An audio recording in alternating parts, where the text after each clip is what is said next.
Race fans, good evening and a very warm 3Y TV welcome to Southern California. Renowned for its sunny weather, expansive beaches, and diverse culinary scene. Tonight, it's the OSCA Rio Grande Mexican Grill Cup Series that takes center stage here at the big, blisteringly fast and brutally worn surface of Auto Club Speedway, or the creatively named Auto Club 150. I'm Camera Rich here in the booth with Carlos DaCosta manning the cameras tonight. In a venue that was maligned for many years, its 1997 opening signified not only the westward expansion of stock car racing, but the steady erosion of the sport's die-hard southeastern fan base. When it assumed the Labor Day weekend date held for many years by the Darlington Speedway in 2004, praise from those outside the industry was hard to come by, especially as the track was known for long green runs and single-file racing. However, as the years went on and the track aged like a California wine, its rough edges and treacherous grip levels provided some of the best action on the calendar. Unfortunately, Riza entered its prime. The state of California decided that the land it sat on was worth more as a warehouse complex than a racetrack. However, thanks to iRacing, racers and fans alike will be able to enjoy this track for many years to come, and tonight's races are sure to be action-packed. Last week, Austin Beer survived 300 miles of caution-free racing at Daytona to capture the first checkered flag of the season and put a head start on what could be his first ever OSCA championship run. But all that and more remains to be seen as we finish up qualifying here. It's about 2 minutes and change left in qualifying right now. Darren Staff is your quickest car. Some track facts there on the screen. 84 degrees out here right now, 13 degrees humidity, partly cloudy skies, and 6-mile-an-hour winds. And the track map, which looks like a D. Not much going on there, but Carlos, Auto Club has historically been one of the best races on the OSCA calendar. We actually had a 3-wide finish last season. I'm excited for this one. How are you feeling about it? Oh, I'm very excited for this race as well. California's become one of my favorite tracks to watch racing at, and I am very sad I'll never actually get to experience a race in person. But seeing it virtually is I'm very happy to do that. And OSCA, as you said, has put on some fantastic races, and I expect no less than another fantastic race here tonight. And a couple facts here about tonight. Half one will begin at 2:45 p.m. sim time, half two 5:30 p.m. So we expect half two to end under the lights. Bit of a different dynamic there for both races. Race one will be hot and slick. Race two a little bit faster, a little bit more grip, a little bit more confidence for these drivers, I'm sure. But you see your standings there for qualifying. Darren Staff over Austin Beers, last week's winner. Daniel Gore third, Thomas Captain on fourth, and Neil Rutt currently in fifth. So a lot of speed being shown by those drivers tonight. Fastest in practice was actually Austin Beers, so looking to emulate that run he had last week with a great win at the Daytona International Speedway, which we saw a pretty wild finish there. Even after 300 miles of caution-free racing, I definitely expect that probably not to be the case tonight. But we have seen crazier things in sim racing and in OSCA history, so that definitely all remains to be seen. But I believe it's a first in OSCA history. We are actually going to have a first round invert. So OSCA, known for its inverts between halves, we're actually going to invert the field after qualifying tonight to set the field. So currently, I'm actually showing that who is that invert position. Currently, Jake Scarborough in the 77. One of your drivers there, Carlos, looks like if he can stay in that position, he will be on the pole. Well, not on the pole technically, but he will start the race in first position. But the pole position credits would go to the fastest qualifier still. You see David Westergreen and Eric Siegel there on pit road, probably doing some practice pit stops before we get going green here. And I'm hearing that fuel numbers are about 25 laps, so we definitely will have to see these drivers pit in both halves of the race. And 5 seconds to go in the session. I believe it will be Jake Scarborough there on the front row of the grid with Noah Brown right to his outside. So Darren Staff, one of your drivers, gets the actual pole, and Jake Scarborough, another one of your drivers there, Carlos, gets the front row start of the race. So you really couldn't lose there. That's a pretty good thing to have there. I'm a very excited team owner. Have the invert there, and there he is. Jake Scarborough lines up in position number one. Noah Brown to his outside in second place there. I believe he had a top 10 run at Daytona last week that had some bad luck there at the end. Ty McIntosh in third, and David Westergreen in fourth, the former teammates. place is Eric Ziegel and Neil Rutt in 6th place. 7th place is going to be Thomas Capuano, and he's lined up next to 3-time and reigning series champion Daniel Gore in 8th. And 9th place, Austin Beers, fastest car in practice, and Darren Stapp, your fastest qualifier, will line up in position number 10. So look for these drivers all to be going for some passing points tonight. Dylan Thomas, he lines up in the 11th spot next to Kynan Jones in 12th, who we don't have a car for on the graphic here, but that's all right. Alice Myhan lines up in lucky number 13th position next to Zach Evans in the beautiful number 6 car. 15th place is Gilberto Javier Gomera, and he lines up next to Dylan Gooden in 16th. 17th is Adam Peeler, who had a good run here last season, and 18th place is Dave Huckleberry. 19th is Dave Carpenter, and 20th is Sam Boutwell in the Tom Bolin Ford. 21st place is Aaron Evans in the colorful Skittles machine next to Patrick Hahey in the number 22 spot. 23rd is Nate Hall next to Ty Alkus in 24th. I will expect to see that car zoom through the field as we get in tonight. James Watson, the native of California, he lines up in 25th and 26th. I believe he will not be starting half number 1 here is Ray Bracey. We should see him in for half number 2. But he's doing something. Whatever that something is, I don't know what it is, but he is doing something here. But that is your 25 and 26 car fields if Mr. Ray Bracey comes back for half number 2. So good little field here. But yeah, definitely excited for this one, Carlos. I mentioned that 3-wide finish last season, and I believe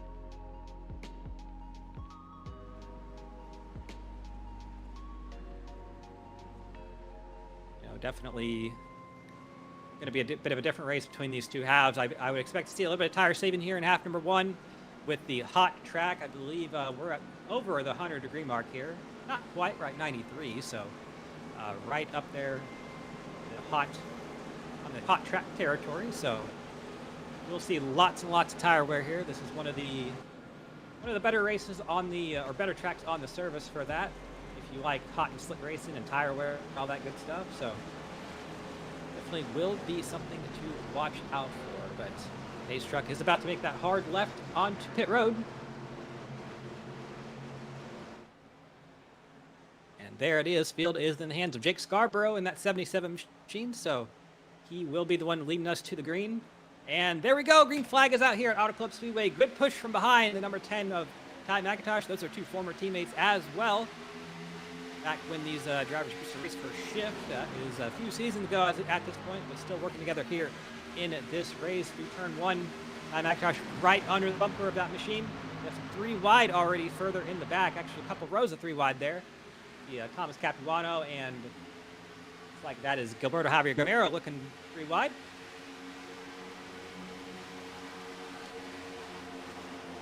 Pretty good start for the whole race here, and right now it is Jake Scarborough who, he is sideways through turn. That's going to be a mess if he can save it. There we go. Yes, he does. Oh my goodness. He saves the car, no caution. I believe Daniel Gore gained about 7 or 8 positions through that corner because he kept his foot in it. And there we go. We're trying again. Oh, man. Oh, wow. That was Darren and David Westergreen there in turn number 1. Darren hit the wall very hard. David Westergreen is going to be damaged heavily as well. Darren's left front tire is not even touching the ground anymore. That is not how that's supposed to look. Lots of body pieces of body panels flapping away there. My goodness, I'm not even sure what happened there, Carlos. All I saw was a car spearing to the right, and then it was the 45 of Darren Staff, who was unfortunately the one who hit the wall the hardest, it looked like, but replay will tell all here. It's going to be a short race for those 2 drivers, Westergreen and Staff, unfortunately.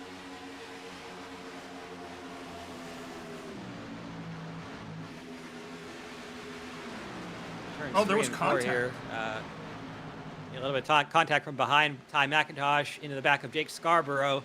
Scarborough saved it. He was able to get himself collected back up and not hit anything. I think he should be good to get some tires on that, or maybe not even. And here in Ty McIntosh say he was actually off the throttle when that contact was made. So really sure what happened here. And here's Darren Sapp. We're going to him here in turns 1 and 2. Oh. Might have been some contact. I'm not really sure what happened there. The replay feed froze on me there, so let me have a second look at that before I say anything. But definitely a hard hit for... Oh, I think, yeah, there's some contact with the 55 of Ziegel.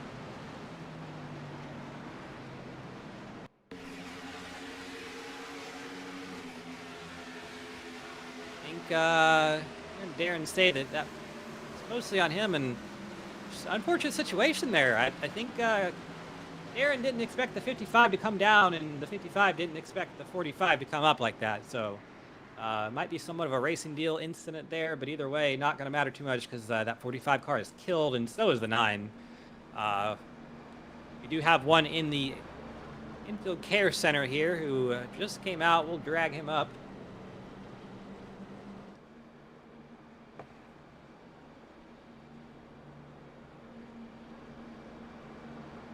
Well, Dave Westergreen, this is Cam Rich in the booth. You got a copy?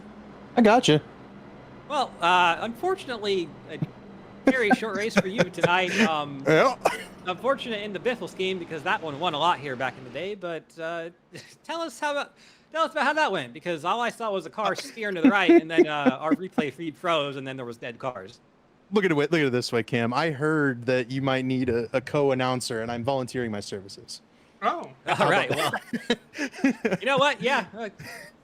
Feel free to stay in the booth the rest of this half one. It's going to be definitely going to be a race here tonight, but yeah, unfortunate that happened. I mean, there's probably not even much to talk about because you only made it really one lap out there at speed. So no, nothing to talk about. I was just biding my time. I wasn't about to start pushing. These guys are going to really go for it early. The track's hot. You're going to need to save the right front tire. I felt like I was ready to save it up. We'll try again in the second half.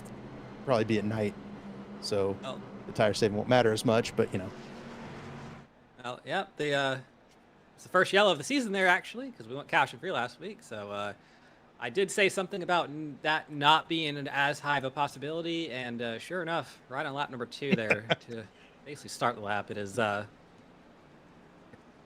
no longer the thing there. But yeah, big mover tonight through that wreck was Danny G. He went from about 7th or 8th place up into 2nd, just kind of on account of really days of thundering there. He didn't slow up whatsoever, and I think he just kind of put the car in the middle and said, let's go. So start right on the outside here of Ty McIntosh to start have lap 6 as we go back green. Yeah, Danny G definitely took advantage of the spin for Jake there on the first corner. I had to check up for it. A couple others did as well. Other guy who I saw flying in my mirror was Dallas, but I think Dallas has since taken to pit road to fill up. We will need to pit one more time. I don't believe these guys are going to be able to save enough fuel from here to make it to the end. I was looking to take that opportunity and early caution, try to come in, fuel it up, and see if you couldn't go a few more laps. But you're going to need probably one more stop. You need probably save 6 or 7 laps from this point. So if we get another quick caution, though, that could really open up the strategy. Sure enough, and we'll have to see how that plays out, because I think that's not going to be the only caution of the race.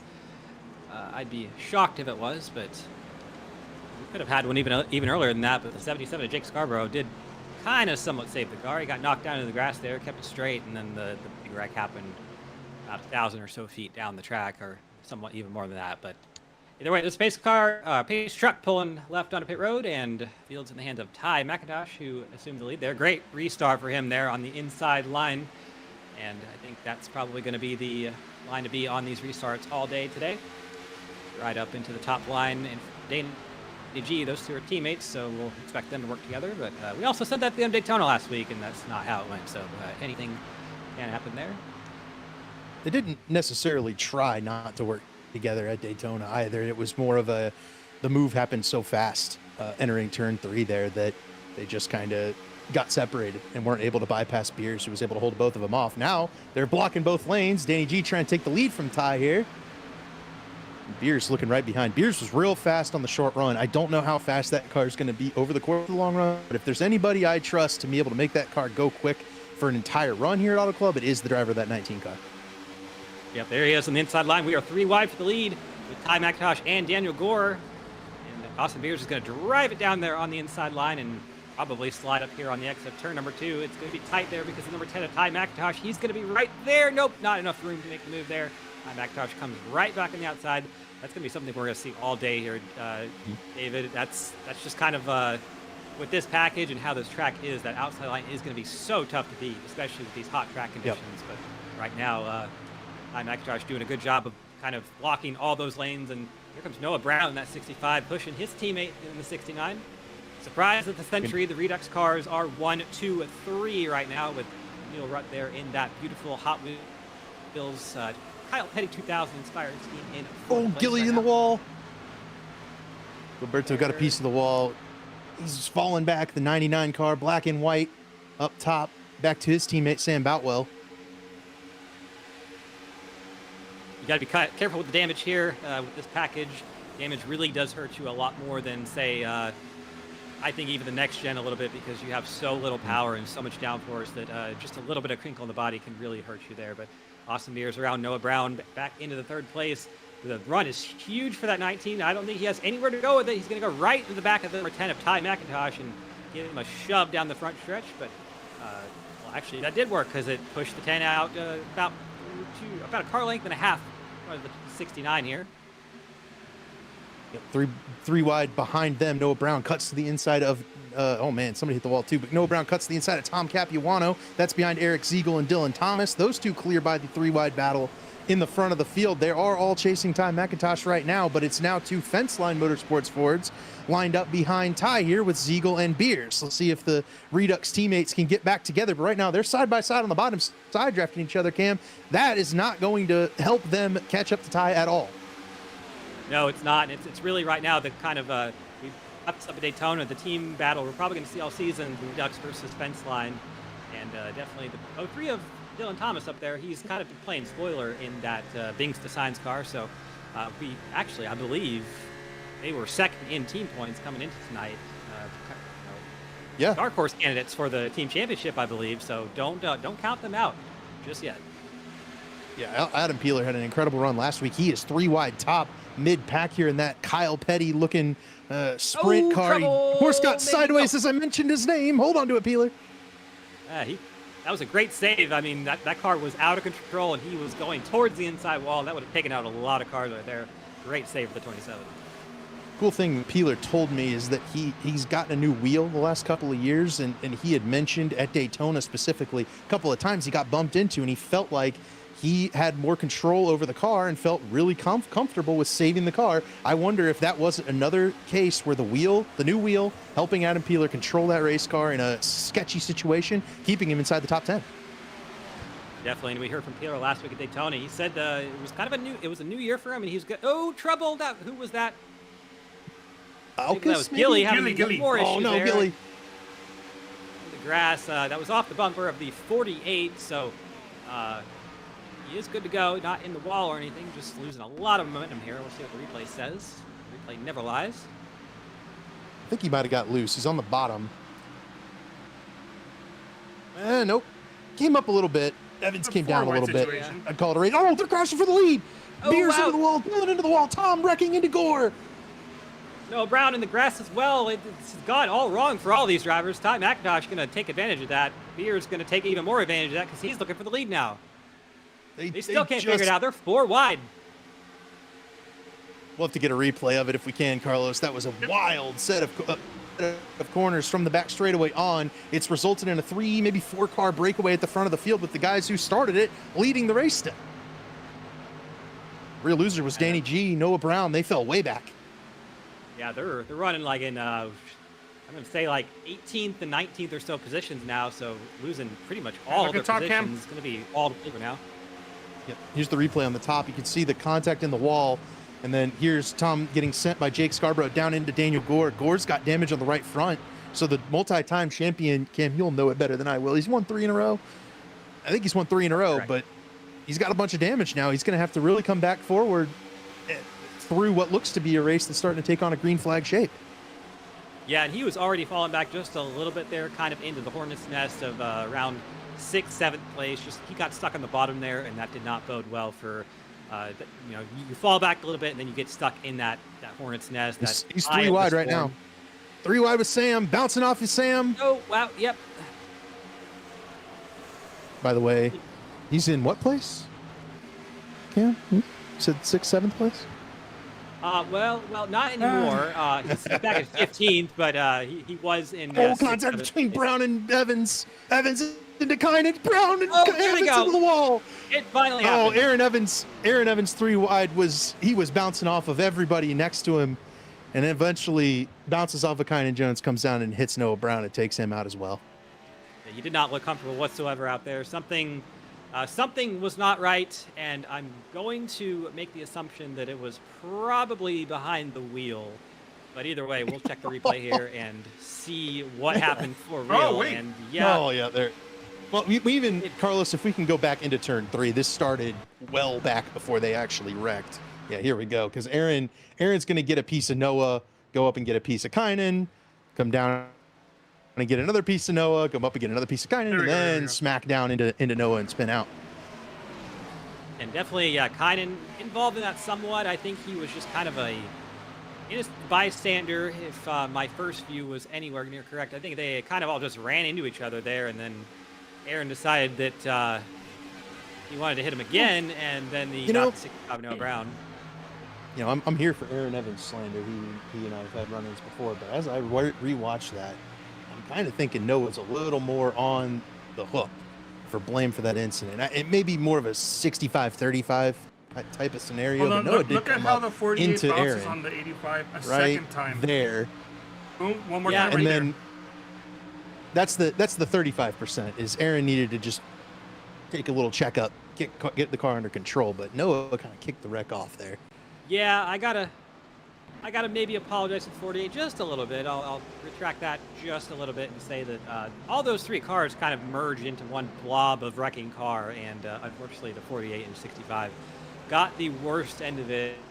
Kynan, he really had nowhere to go. There's a wall there that does not move. I've hit it a few times. It never moved for me, so definitely a very stationary piece of equipment out there, or concrete and safer barrier. But first stops of the night.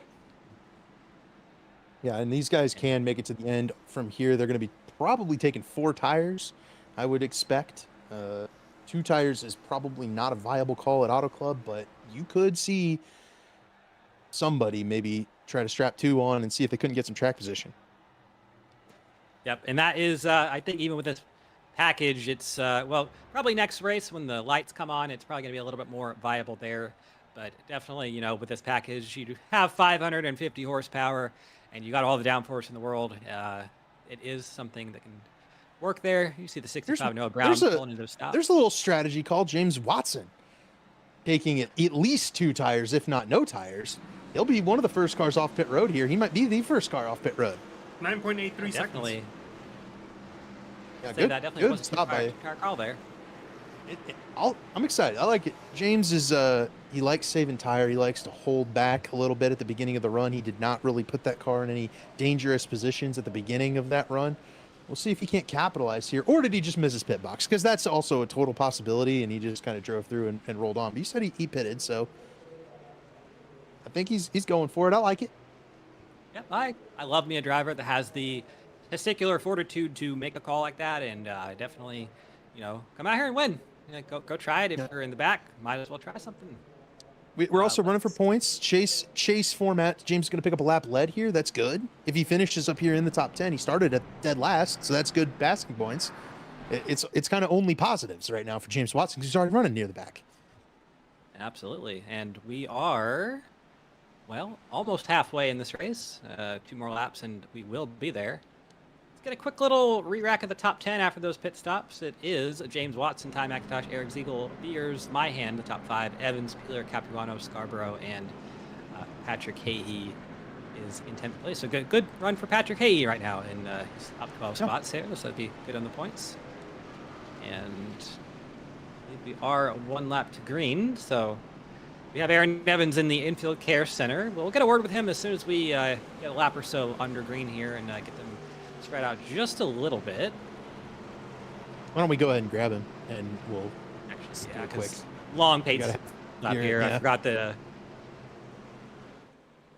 Aaron Evans. This is Cam Rich in the booth. You got a copy? Yes, I do. Well, we saw out there 3 wide out of turn number 4, and that kind of turned into a, well, 12 tires is not better than 4 situation.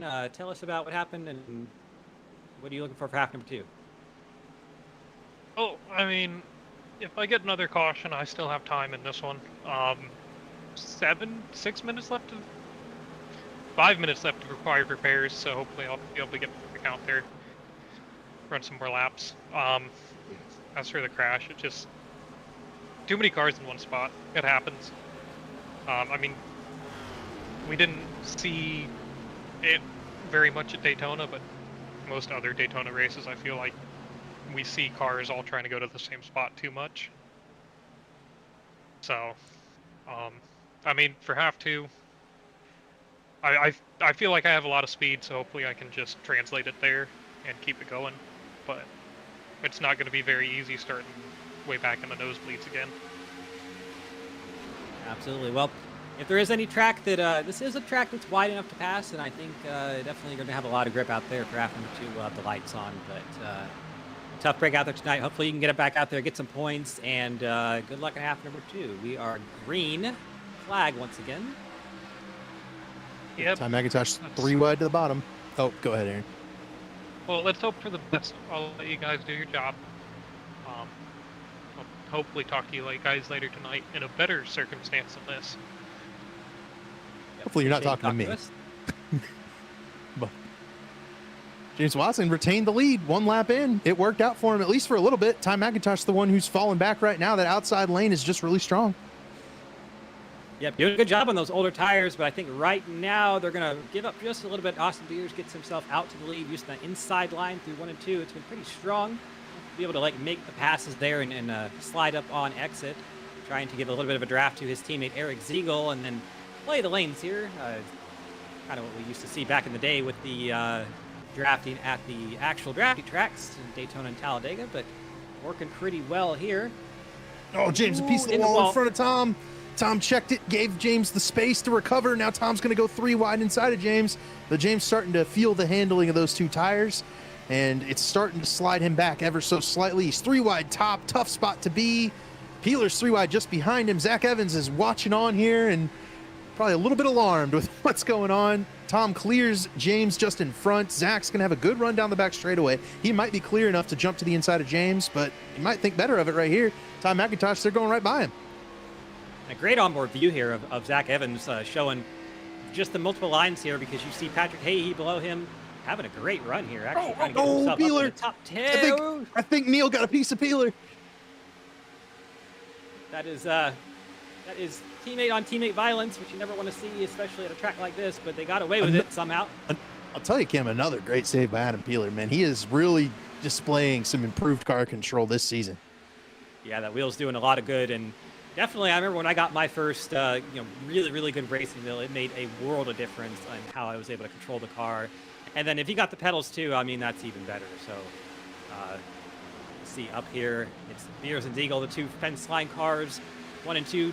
James Watson was going to say he was up in 3rd, but he's not in 3rd anymore. That's now Ty McIntosh, and he's up there on the outside, kind of somewhat struggling. I mean, it's not going to get any better from him at this point. Those tires are just going to keep wearing, and it's going to be a bit of an uphill mountain to climb to stay up there and fight all these cars off, all these hungry cars behind him that want that position. Zach Evans trying to make the move on the inside there of James Watson, trying to get himself up into 4th place. But at the same time, as hard as it is for those cars behind, it's hard to make that pass on the bottom.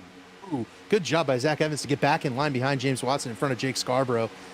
We were talking to Zach last night. He and I announced the Elite Cup Series race, and I told him, I'll see you tomorrow. We'll have a good race. And he said, oh, I'm no good at Auto Club. Here he is at 4th spot, by the way. He's very good at Auto Club. I think Zach Evans was underselling himself. Running 4th right now, definitely has some very solid pace to go up here and challenge the Austin Beers Eric Ziegel combo. Yeah, here comes Ty McIntosh on the inside line, making a huge move at the bottom. That's not going to probably pay off too much because here comes the outside line, Beers and Ziegel with that run. Just so hard to overcome that. they're so quick off of turn number 2 that it's hard to do that. And here comes actually Zach Evans he's going to make that move around the right side of Ty McIntosh. So if he can keep his foot in it here through 3 and 4, I think we're going to see that number 6 up into 3rd position. Sure enough, he's going to keep the momentum. Might be bringing a couple friends along with him too. James Watson still maintaining track position in that outside lane up in 4th and doing a really good job, but I don't think you're going to see that 39 car firing it to the bottom. That's kind of the best case scenario right now if you're Zach Evans. Have that 39 kind of dedicated to your bumper each straightaway. No, he's not going to try to challenge you and side draft you on these long straightaways, and that'll help you make the big run to challenge up that 55 car, set him up, and try to get to his outside. And I think going back to Zach Evans, I think we've seen him be really strong in some specific situations like this with tire wear and hard charging or hard battling at the front. I think back to the championship race a few seasons back where it was between James Miller, Daniel Gore, Austin Beers. Zach Evans was the fastest car at the end of that race, or fastest truck really, and almost got himself up into a winning position. So definitely do not count that number 6 car out here. And Zach Evans, another thing he does is sprint cars. And if there's anything sprint cars do really well, it's not go straight. So he's very good at driving sideways. All right, and I don't know if you're going to drive this car very sideways, but what you are going to see is that outside lane, right? That those sprint cars love to ride up by the boards, and he's certainly comfortable right now running that outside line. This mid pack, however, is absolutely a dogfight. Neil Rudd is like 3 and 4 wide with Gilly right now. Danny G is trying to move back through this field a little bit. He's starting to make up some ground after fixing up that 69 car last caution. Lots of stories going on in this race, and we have 12 laps to go, so it's not a lot of racing time left. Race is about half. We'll call it about half as long as they were last season. So we went from endurance races to sprint races, but a lot less time means a lot more action in a compressed time, and you definitely see desperation moves and such like that in races like this. So Ty McIntosh, he's probably in that position right now, back to 10th place. I mean, just kind of has been caught in the wrong line for a while. Tom and Jake. There they go. There goes Ty. Neil Rutt's also around. No caution. These guys have kept it straight enough that the caution is not out yet. There's at least one more spinning up ahead of them. Jake Scarborough, Patrick Hahey, Ty Alkus there. Yeah, wow. You know, Rutt, Not really sure what happened, but Rutt got the... He's going to have to come back to the pits and get that fixed up. I'm just as flabbergasted as you because we were seeing these cars side by side, and then they just kind of all wrecked together. So let's see what happened here. Neil goes to the top. They're 3 wide. Dylan Thomas. Neil hits the wall. Jake and Tom got together in front. Neil got a piece of the wall. He's going to get spun out. Did Ty I think Ty was looking ahead at that incident. Maybe Hahey checked up a little bit. And Neil's incident was completely separate from these two. And then somebody else wrecked from in front of them. Yeah, definitely. Ty. It definitely started in the front there with Capuano and Scarborough. We heard Scarborough come out of the radio with some colorful words. Man, big wreck, but no caution. 4 or 5 cars taken out. This pack has dwindled in size. Right now, there's only 4 cars out in front looking to vie for this win. It's Austin Beers, Eric Siegel, Zach Evans, and James Watson on the older tires. Yeah, and two of the fence line cars wrecking in that wreck with Capuano and Alkus, and Austin Beers and Siegel up here kind of heading the train right now of it's gone from kind of 3 wide, 4 wide, all that to single file just a little bit. As I say that, they fan out in the corners, so I am completely wrong there, but either way, probably going to be a hard ask for Siegel and probably even harder ask for Evans to get around these 2 fence line cars because as we saw at Daytona, they are going to be staunchly committed to each other, so they will not break that draft train whatsoever, I can assume, unless probably Siegel has a chance to go for the win. But right now, it looks like Beers has a lot of speed in that car. Yeah, the tough part is that on these long straightaways, you do get the run. So Siegel will have a chance, probably wait for maybe turn 4 of the last lap to make a run at Beers and see if he can't get around him. But they don't want to throw away control of the race, right? You do want to keep the cars 1-2, especially because right now you can. So, well, here comes Zach Evans to the inside. He thinks better of that because that was not going to work. He was going to lose 2 or 3 spots, I think, if he tries to cut to the inside of Siegel right now. they're pulling a couple cars into that pack too. Dylan Thomas, Dallas Mahan, Dylan Gooden, all coming up into this pack and making themselves known. Dylan Gooden, somebody who, I mean, I think last time we were here, he was spinning out of pit road exit, and I think that was like the one caution of that night. But having a pretty good run here tonight. Dylan Gooden, one of our kind of off and on drivers in the OSCA series, has had bad luck and has had not so much good luck, but trying to make that right tonight and having a good run out here. Only 7 laps to go. He's up here in 7th, fighting against Dallas Mahan and Dylan Thomas. Those are two of the guys that are in this series just a little bit difficult to pass. They're really going to staunchly defend their position, especially with this short of time left. Dylan's going to have to find a way to maybe get in front of one of them, or even put a slide job on, get something together, because it's a really tough spot for him right now, trying to fight against those two particular drivers.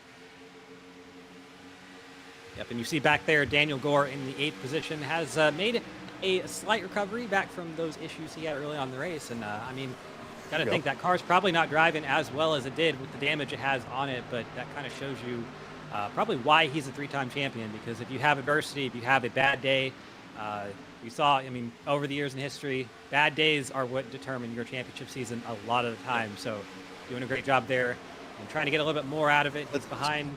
Carlos, let's go up to the lead. Dylan Thomas just made a run underneath Watson. He might even get him here. That 03 looks very fast here, and I think that was a fast car here last season at Auto Club. So I think it won the second half, didn't it? It sure, I believe so. Yeah, so can't be any faster than that. That might be the break Dylan Gooden needed. Dylan Thomas stuffed it in the hole between Dallas Mahan and James Watson, and that opened the door for Dylan Gooden. Gooden is alongside Zach Evans for 3rd. Big run to the inside for Dylan Gooden. Daniel Gore's to the inside as well. And you mentioned the recovery drive for Daniel Gore. I'll tell you what really helps is having a teammate that's a couple laps down on fresher tires, shoving you. Noah Brown is dedicated to the back bumper of the 69 car, and that is helping Daniel Gore move forward right here. It's allowed him to catch this pack, and look at him going to the inside of Dallas Mahan right now. Yeah, he looked like he had about 100 more horsepower in some of those cars down the backstretch, but that, yeah, definitely, like you said, that push is, see how race control deems that after the race, because sometimes they're a little bit weary about things like that, but either way, you see Noah Brown there kind of in the battle a little bit. He's 12 laps down, so not really racing for much more than maybe to be a little bit of a battering ram for that number 69. But either way, that is legal as far as I'm concerned. And then, you know, if you have a good teammate like that, why not? You think about what happened last week, right? I was second behind Daniel Gore and Ray Bracey, but I was telling Ray, like, I'm gonna push you. I'm gonna push you as long as we can. Try to get up to the race win here and see if we can't make something happen. Obviously, it didn't work out, but lapped cars being a factor in the race that happened last week is going to maybe happen again here tonight, though. Dylan Gooden going to the inside. That's not going to work out. Here comes Gore, 3 wide to the bottom, 3 laps to go. We'll see if Zach Evans can do anything from that 3rd position. Really, it's been him and Watson there, 3rd and 4th. Not really able to do much yet. Watson, if he's not careful, he's going to be under fire from behind. And there's the 69 of Daniel Gore trying to go below him through turns 1 and 2. Not able to do anything yet down the backstretch. And that number 69 probably not fully fixed. I assume it is some number of minutes of damage after that incident he had, but doing well enough here to stay up in the lead pack. And I thought he was sideways, but I think that was just my eyes playing a little bit of trick on me. 2 laps to go. Auto Club. Danny G had to kind of get out of it to get up in front of Dallas Mahan, and unfortunately that separated him from Noah Brown, so Gore will probably not be a factor for the win with just 2 laps to go from the back of the field. Up front, Eric Ziegel got a piece of the wall just in front of Zach Evans. Zach, a little bit of a run, but that's not enough. They're not going to be able to catch him. Noah Brown went to the bottom with the fresher tires and bypassed the entire pack. I think Zach Evans, if he wants a chance at this win, he's going to have to try something a little bit different. If he runs in that high line right behind the 55. This might be enough. This is a good start. Oh, yep. He wasn't able to stay. He wasn't able to stay on the door of Eric Ziegel. He entered right alongside Ziegel, but they're crashing. Gore and Thomas, they save it. Good save. White flag. A big hit for, Huckleberry around. I don't think that's going to cause a caution. No, it doesn't. Jake Scarborough involved in that as well. Noah Brown just drove around the leaders. It's Austin Beers up front. Eric Ziegel behind him. Zach Evans trying to get a run on Ziegel. Noah Brown now 11 laps down, so he is on his way to win this race, maybe, but Austin Beers, pretty big lead down backstretch. I don't think anyone's going to be able to challenge him unless Ziegel decides to throw a Hail Mary into turn 3, and even then, I don't think there's enough room here through 3 and 4. Zach Evans goes to the outside, trying to get around the 55 of the Eagles. Zach Evans is going to get almost so close to the wall, into the wall a little bit. They're going to be 3 wide for third, but the winner is Austin Beers here at Auto Club. 2 in a row for him. Second, Eric Ziegel. James Watson takes that 2-tire strategy, comes home in third. Daniel Gore able to rally for fifth. Dylan Gooden finishes fourth. Zach Evans falls to sixth after bouncing off the wall, coming to the line. Really clean race there after I got taken out. Maybe I was the problem. I don't know. Well, hopefully here in half number 2, we'll see you actually do the complete 38 laps, because that looked really fun. I don't know how it felt from the inside of these cars, but it sure was fun up here to see them running this 3 wide and whatever. I mean, a lot better package on iRacing than it was in real life, for sure. I think anybody would probably agree with that. It did not race like this ever in real life, but here it definitely puts on a show, especially at Auto Club. So another good one here in OSCA. Austin Beers, that's 2 in a row for him. We kind of mentioned it in the intro. He's off to a pretty good start in his first championship hopeful run in this season, and we'll see how that plays out. But we'll go ahead and get a word with him and then take a short break here before half number 2. I'll go ahead and hop out so you can talk to Beers, but it was fun. I'm glad I got to step in and broadcast with you, Cam. I don't know that we've ever broadcasted together, really, so that's super I don't fun. think we have. Yeah, if I die again, I'll definitely come join again, but that was a cool way to spend half number 1. Absolutely, yep. Always welcome up here. Hopefully, I don't want you up here because I want you out there on the racetrack making points and doing laps and all that good stuff you're supposed to do in a race, but definitely was fun, and good luck out there tonight. Same to you guys up here in the booth. All right, we'll go through our results real quick. Austin Beers, second win of the season, second in a row. Eric Ziegel comes home in second place. James Watson in third, using that tire call to his advantage. Dylan Gooden in fourth. Daniel Gore rallies back to fifth. Zach Evans had a great run here, finishes sixth. Dallas Myhan in seventh. Dylan Thomas in the wall there at the end, finishes in eighth. Gilberto Javier Gamera, a bit of a recovery drive for him. He finishes ninth. And Jake Scarborough in 10th. We saw him involved there in the one of the first accidents there. 11th place is Adam Peeler. Dave Carpenter comes home in 12th. Thomas Capuano 13th. Sam Boutwell 14th. Ty McIntosh, he fell back to 15th. Wow, heartbreak for him. Kynan Jones 16th. Ty Alka 17th. Patrick Hahey 18th. Dave Huckleberry 19th. We saw him spinning there to start the white flag lap. Nate Hall comes home 20th. 21st is Aaron Evans. 22nd, Neil Rutt. 23rd, Noah Brown. 24th, Darren Staff. 25th is David Westergreen. He was in the booth with me just a minute ago, and Ray Bracey did not start the race. We will hope to see him in half number 2.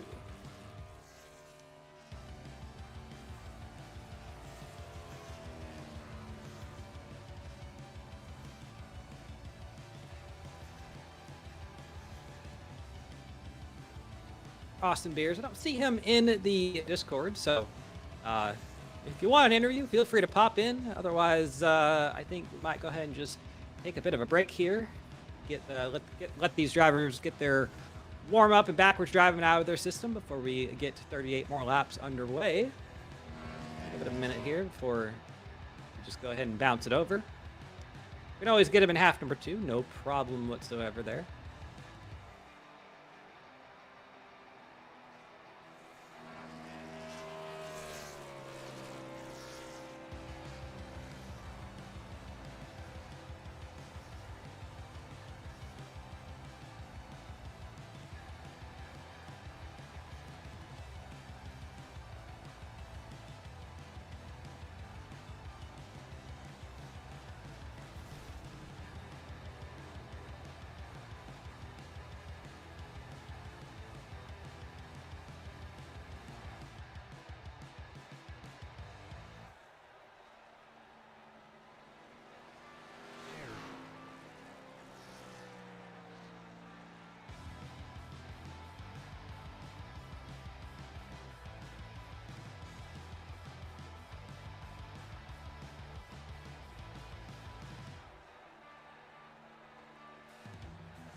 You're hot.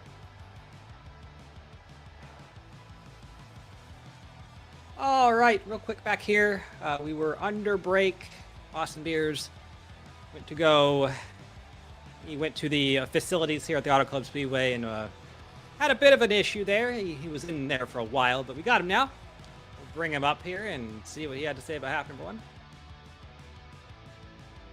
Austin Beers, this is Cam Rich in the booth. You got a copy? I got it, pal. Well, 2 in a row. That sounds pretty good, doesn't it? But Yeah. fun race out there to watch. How did it feel from inside the car? Oh, good. We got to the front pretty early there, having a really good race with Ty, and just kind of trying to save the right front, because it's pretty big here. Hold on, just give me 1 second. Hey, can you guys shut up while I do this? All right.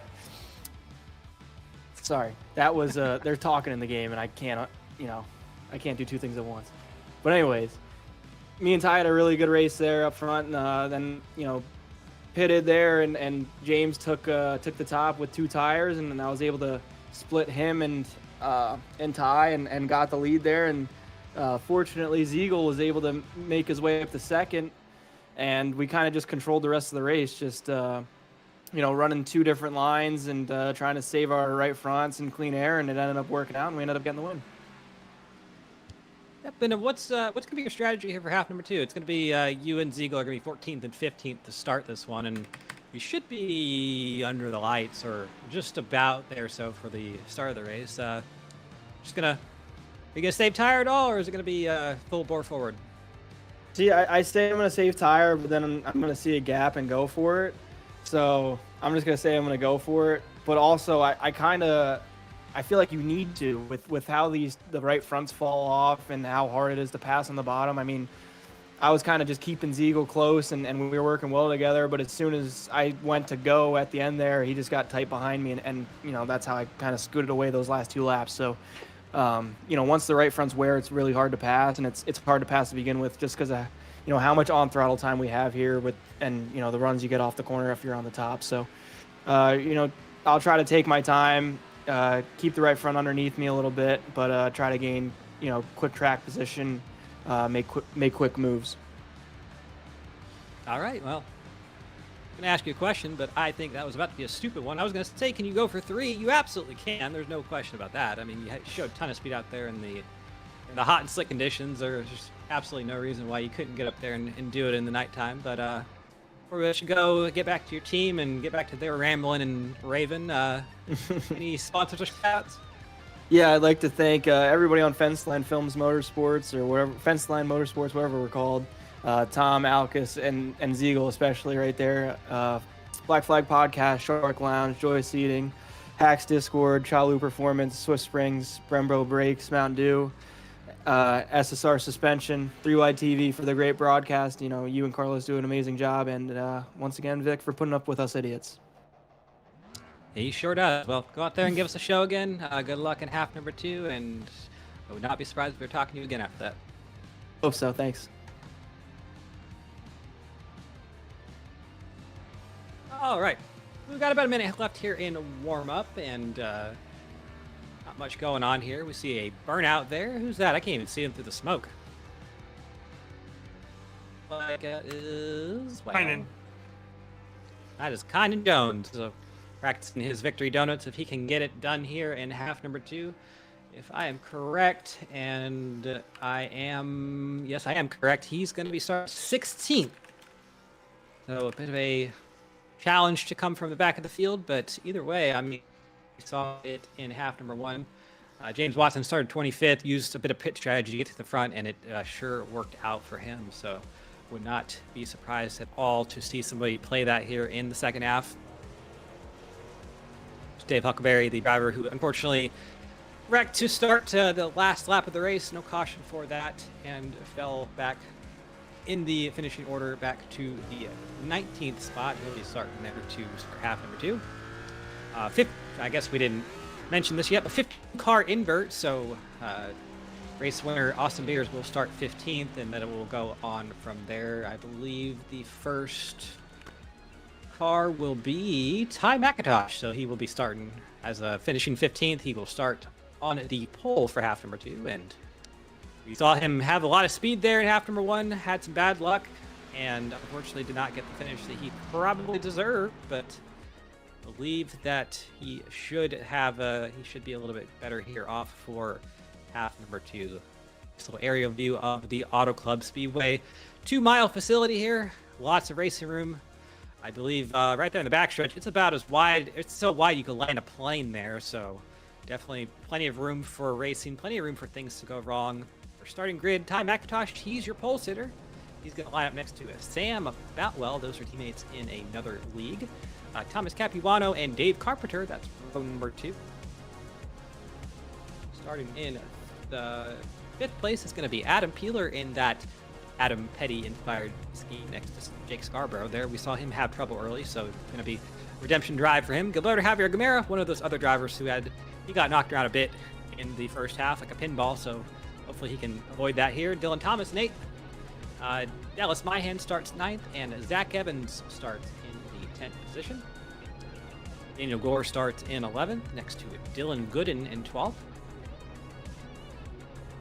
Lucky number 13 is going to be James Watson in the brightest car known to man, next to Eric Siegel in 14th. Position number 15 is your race winner in half number 1, Austin Beers, next to Kyna Jones in 16th. 17th is going to be Kai Alkus, another team fence line car, right behind race winner Austin Beers, next to Patrick Hahey, who had a pretty good run there going in half number 1 before some bad luck took him out off turn number 4. Dave Huckleberry starts in 19th next to Nate Hall in 20th. The only Weekend Woodsman car here tonight. Aaron Evans in 21st in that bright multicolor Skittles car next to Neil Rutt in 22nd. Noah Brown in 23rd. Darren Staff 24th.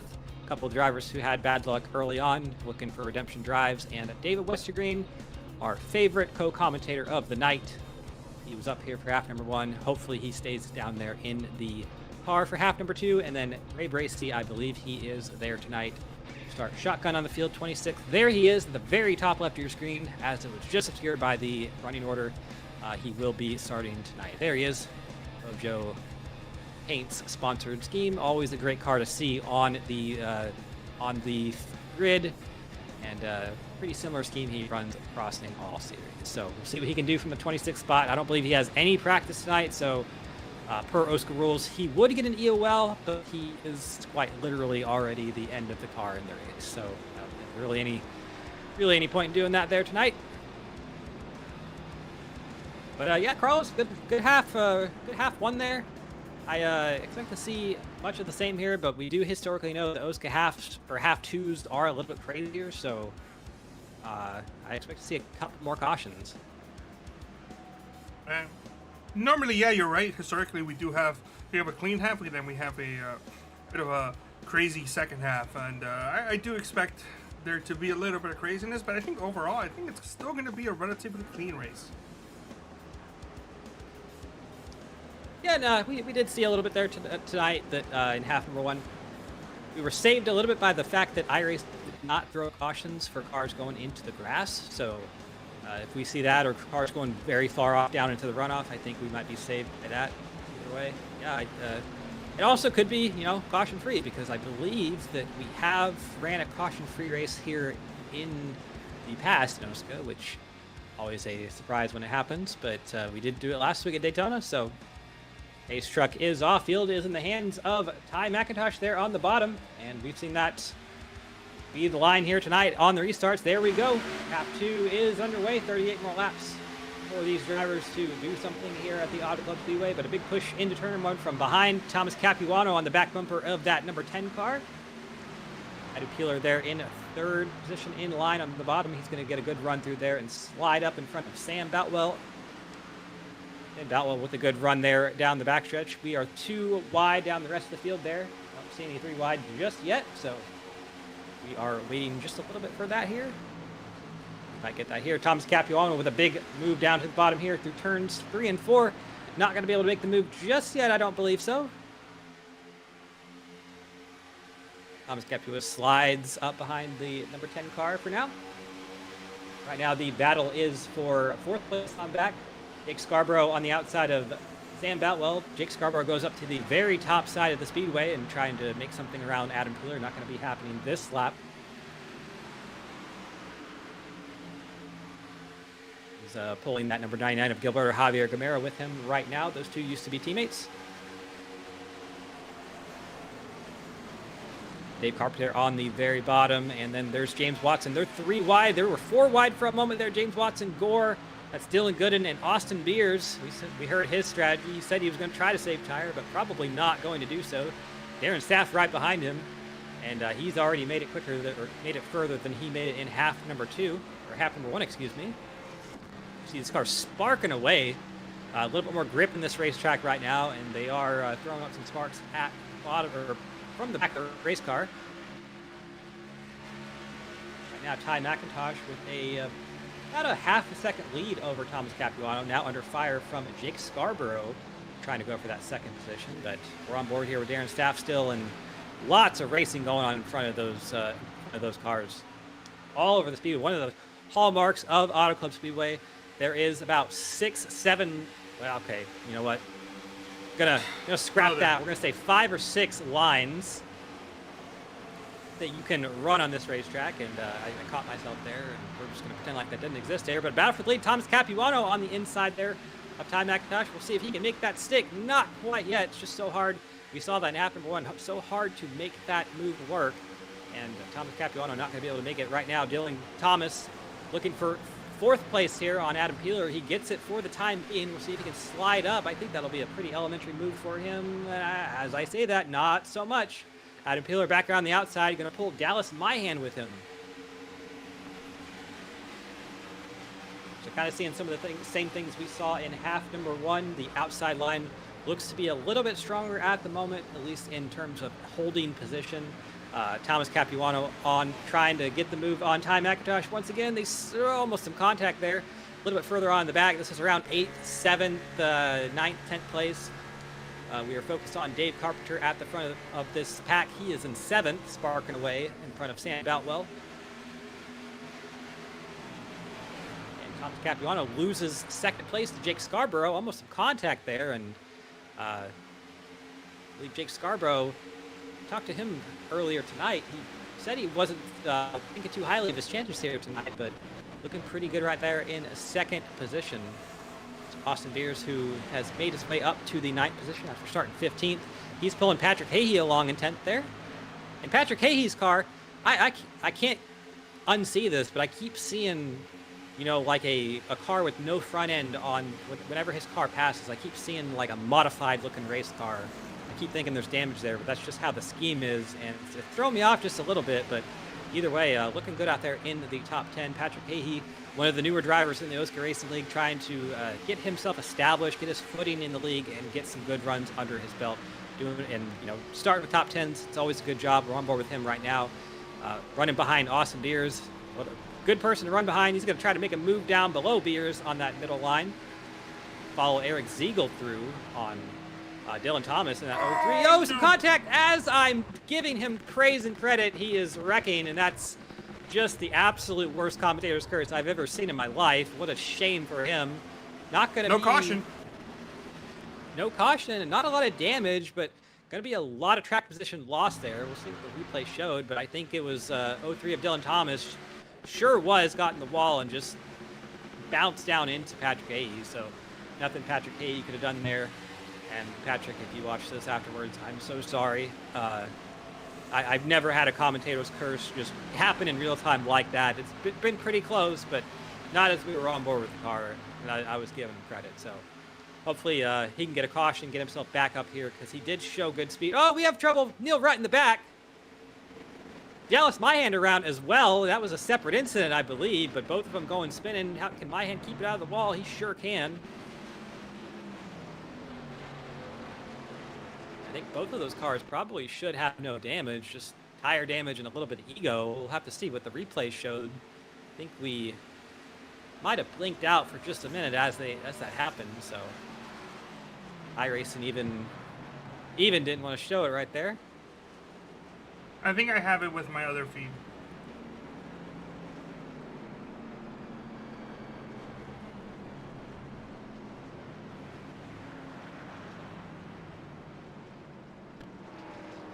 take a look at that real quick and see if we can get some kind of conclusion as to what happened there. For Neil Rutt, I believe off at turn number 2, I think that was contact from behind. It looks like maybe he was 3 wide with Aaron Evans and Noah Brown, actually 4 wide. James Watson involved too, and just a bit of a tap there on the right rear that sends the 66 around, and then separate incident a little bit further on down with Dallas Myhan. That was, he kind of got tapped from the 99 of Gilberto Javier Gomera and went spinning down into the runoff there. But I don't think, maybe the worst of the damage might be the front end of the 47 of Sam Boutwell, who ran into Neil Rutt there, but I don't even see a whole lot there. I think all these drivers are going to get away with pretty relatively minor damage.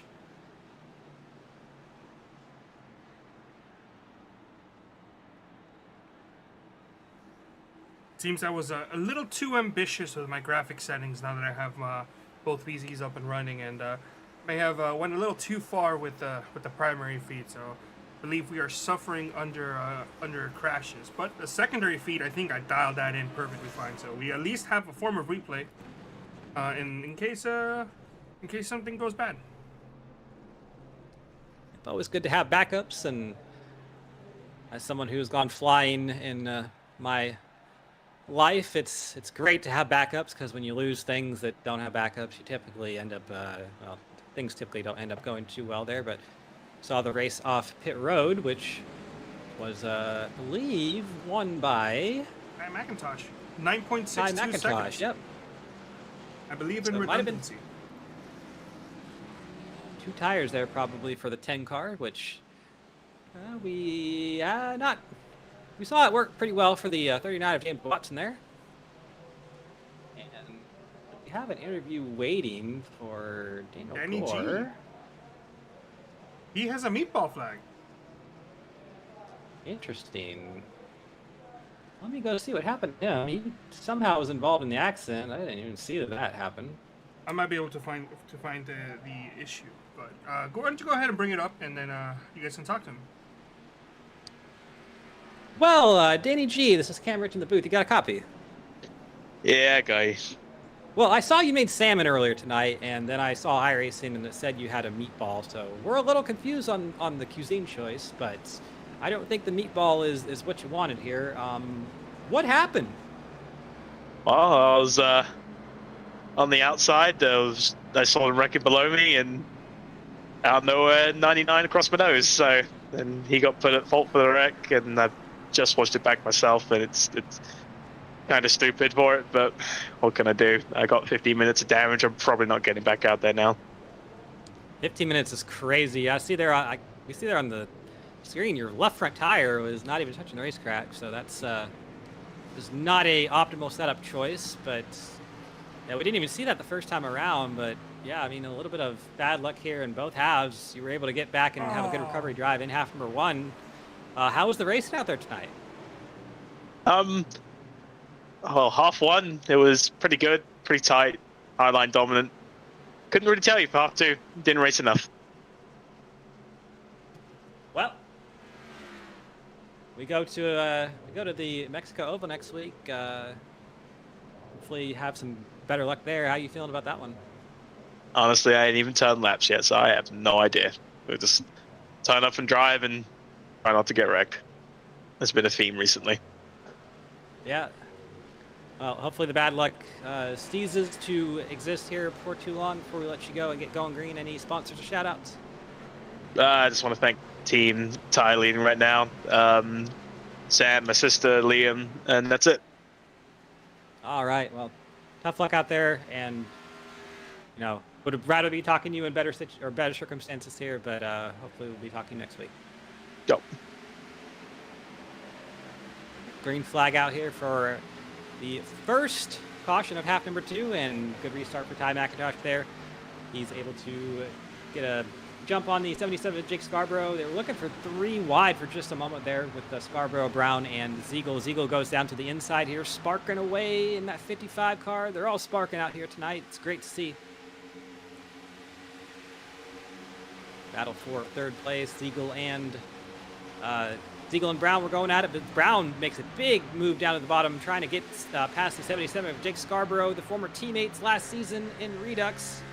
Scarborough now racing for RK Motorsports, and we're on board with Ty McIntosh here, looking from the rear end of his car. He was also teammates with that 77 of Scarborough at a few seasons back, past live there. And we have another caution here. Oh, that's a big one. Dylan Thomas. There's a Thomas Capuano involved. I didn't see who the other car was. I'm going to assume it might have been Peeler because he's way up there slow, but I might be incorrect as well. Here in his game froze. I believe Peeler was involved. He sure was, and oh, well. Who is that? Who's the next car? It's like 3 wide, Beers, Peeler, and Capuano. Then Capuano and Peeler were kind of pinballing off each other down the front stretch, and then the unfortunate victim was Dylan Thomas. He got reared up into the wall there, and big damage to the rear of that car. Went spinning around like a top.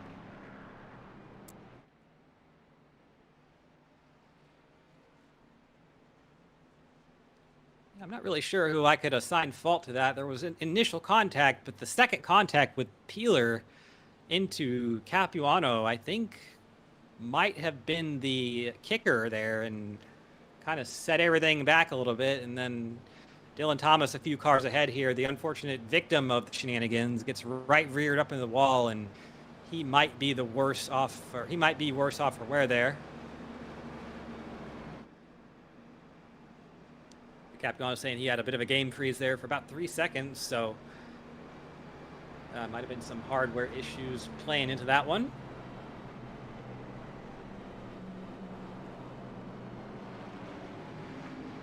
I want to give a quick shout out in chat. We got Thrasher, one of the always viewers of 3 Wide TV there. I believe he's a Ty McIntosh fan, and Ty McIntosh leading the race right now. Baked Jake Scarborough and company into coming down pit road. There's Darren Staff, Dallas Mayan, so all the RK Motorsports cars decided to come down. There's Dave Westergreen, who made it much longer than he did in half number 1. Dave Carpenter, Aaron Evans was down there as well. Fence line also in chat. Santiago Aguirre, one of our part-time drivers and team owner of Rio Grande Motorsports and the series sponsor. He's in chat, and Camel Camping.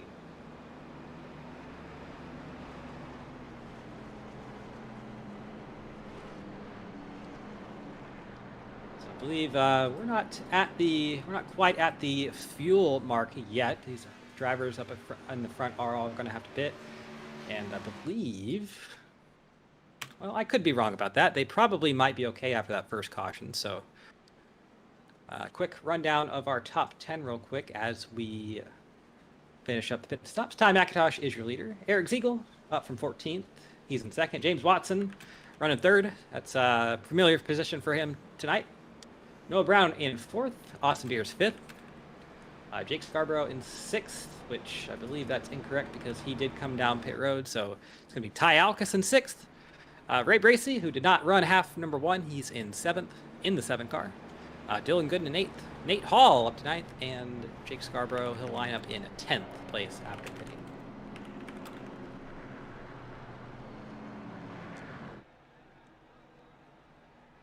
So Daniel Gore still on pit road, getting repairs done to that car. We heard from him saying that it probably won't be out there tonight. Gilberto Javier Gamera also looks like he's heavily damaged as well. And a rough night for really both of those drivers. Both of them involved in wrecks in half number 1, and both kind of got knocked around like pinballs. So I have to say that probably both looking for better next week at the Oval in Mexico at the Autodromo Hermanos Rodriguez, which is going to be a fun race. That's a goofy track to race at. It's uses the front stretch, the Parabolica corner, I believe that, or Paratalda, excuse me. Parabolica is at Monza. The Paratalda, and then a bit of the back stretch, and then it cuts into the stadium. It cuts past the stadium section back onto the front stretch. So that'll be a fun race. Completely flat oval. I don't believe it's something we have seen in a main series OSCA race, and well, that would actually be correct because it just came out last season, so it's a new track on the iRacing service. And we'll have 2 100-lap halves there to run at that event. But I believe that race, we actually go to Mexico twice this year, later on in the season for the third to last race, I believe. It's going to be the Oval Stadium course at Autodromo Hermanos Rodriguez, which is the same track except it uses the F1 stadium section, so it is a kind of a hybrid road course oval type thing that'll be probably pretty fun to see. These stock cars they're pretty goofy around that section here, but there's the pace truck pulling off. Eric Ziegel on the inside line, he is second. Ty McIntosh is the leader, and the first time tonight we've seen the leader take the outside line. It looks like it worked pretty well for Ty there, and gets about a 2-car length lead into turn number 1. He's going to pull his teammate of Noah Brown along. Ty stays up there on the outside line. Ziegel dives down to the bottom here next to the white line.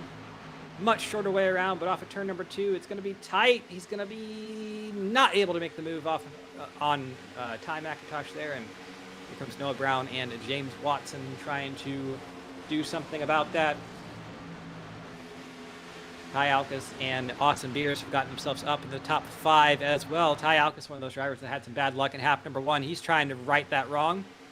And David Westergreen right behind him. So definitely a better place for him to be out there in the top 10 than it was up here in the booth. Ty McIntosh doing some blocking there on the 55 of Ziegel, taking his teammate with him. So we're definitely seeing some teammate shenanigans up here. It's Redux versus Fence Line once again, with a bit of Team Watson Racing involved in the 39 and 9 cars, but a lot of Fords up here at the front. It's all Fords in the top 6 or so.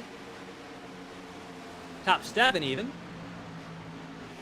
see the cars fan out in the corners. It's they go single file down the straightaways and then fan out in the corners because there's racing room below here. But Eric Ziegel gets the lead for now, but here comes Ty McIntosh back on the very inside line to try to get that back, but Ziegel's going to get a big push from Beers, and that's not going to work for Ty. We're kind of seeing a bit of a replay of half number 1 with the Ziegel Beers pushing there a little bit, and the teammates are working well together. Ty a little bit loose off of turn number 2, saves it, and a little bit further on in the back behind Westergreen. This is about 10th place or so on back, and a big wad of cars here, all trying to find room to race and find somewhere to go, and just really not a lot of. There's a lot of room on the racetrack, but there's not a lot of room when other cars are occupying that space that you need here. So Ziegel out in front, Beers up to P second. Darren Staff, see on the bottom there, he's ran the fastest lap of the race back in the 10th position. And have a bit of really, it's a big pack all the way back to the 47 of Sam Boutwell, currently in the 15th position. And then it starts breaking up a little bit behind Dylan Gooden. Back there, Dave Huckleberry, Dylan Thomas, all of them have fallen off a little bit. We saw Dylan Thomas hard into the wall there in that last accident, so the car's probably not driving as well as it could be, and probably needing a little bit more repairs there. But Watson on the outside here through 3 and 4, trying to make something happen on Beers. Not going to be this time. He's got the same tires as everyone this time. Here comes Ty Alkus on the bottom of Watson, trying to make it a team fence line 1, 2, 3, and here comes David Westergreen trying to make it a Team Watson 3-4 right now. So Watson on the inside there, trying to do something with both Watson and Alkus. We'll see how he can get the run through 1 and 2. He's very far down there on the bottom. Looks like it might actually work for him. Oh, Noah Brown sideways off of turn number 2. No caution, but he is on the inside there. I believe he saved it. He sure did, and got himself back up into the pack, has not lost the draft, so he still is in it right now. Just got very loose and looked like he was definitely heading towards the inside wall, gathered it up and saved it. So good to see that he is not out of the race or out of the pack right now.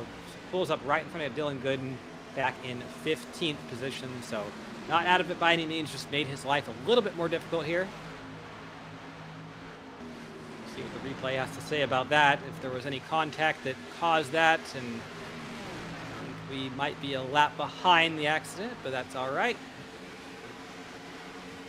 Oh, excuse me. It's because I had it set up to the second feed, so sorry about that, guys.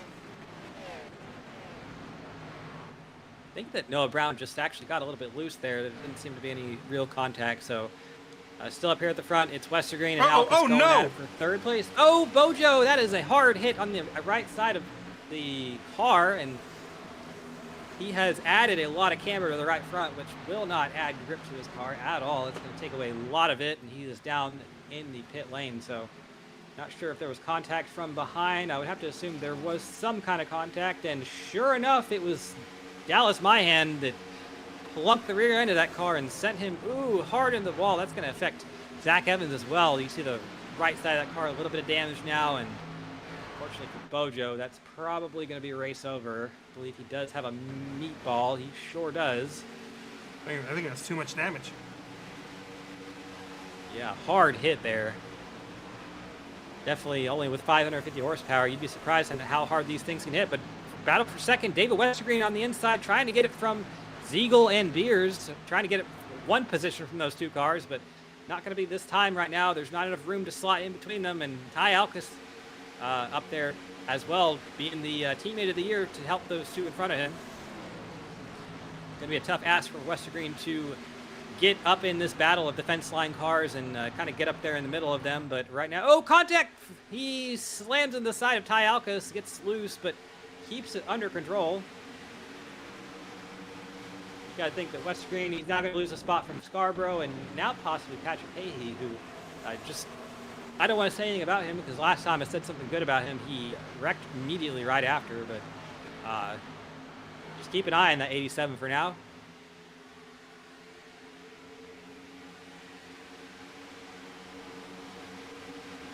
David Westergreen on the radio expressing his displeasure to what he feels like is letting one of those fence line cars win the race, which they are definitely working well together, and they are top three right now, so it is going to be a hard ask to do something with them, but we'll see what Jake Scarborough and or Patrick Hahey can do at the moment. Looks like it might be a little bit harder to pass here in these conditions than it was in the daytime. And Patrick Hahey, he is, he's down there trying to make a name for himself, so trying to do something with him. Here comes a bump from David Westergreen down the back stretch. Trying to get around the 77 of Scarborough. He's going to drive it into turn number 3. And right under the 89 of Ty Alkus, that would be for 4th place. Excuse me, that would be for 3rd place. And what Eric Ziegel and Austin Beers love to see is all of this happening in their mirrors, because this is going to help them out quite a bit. But here comes Patrick Hahey on the inside of Beers. Very big run down to the into turn 1 there, and we'll see if he can slide up in front of Alkus. Not going to have enough room.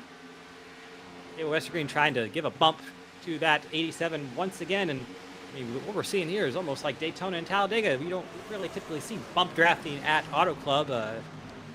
Not to this extent. It seems to be working well for Patrick Hahey. Here comes Westergreen around the inside. He's going to try to take it for himself.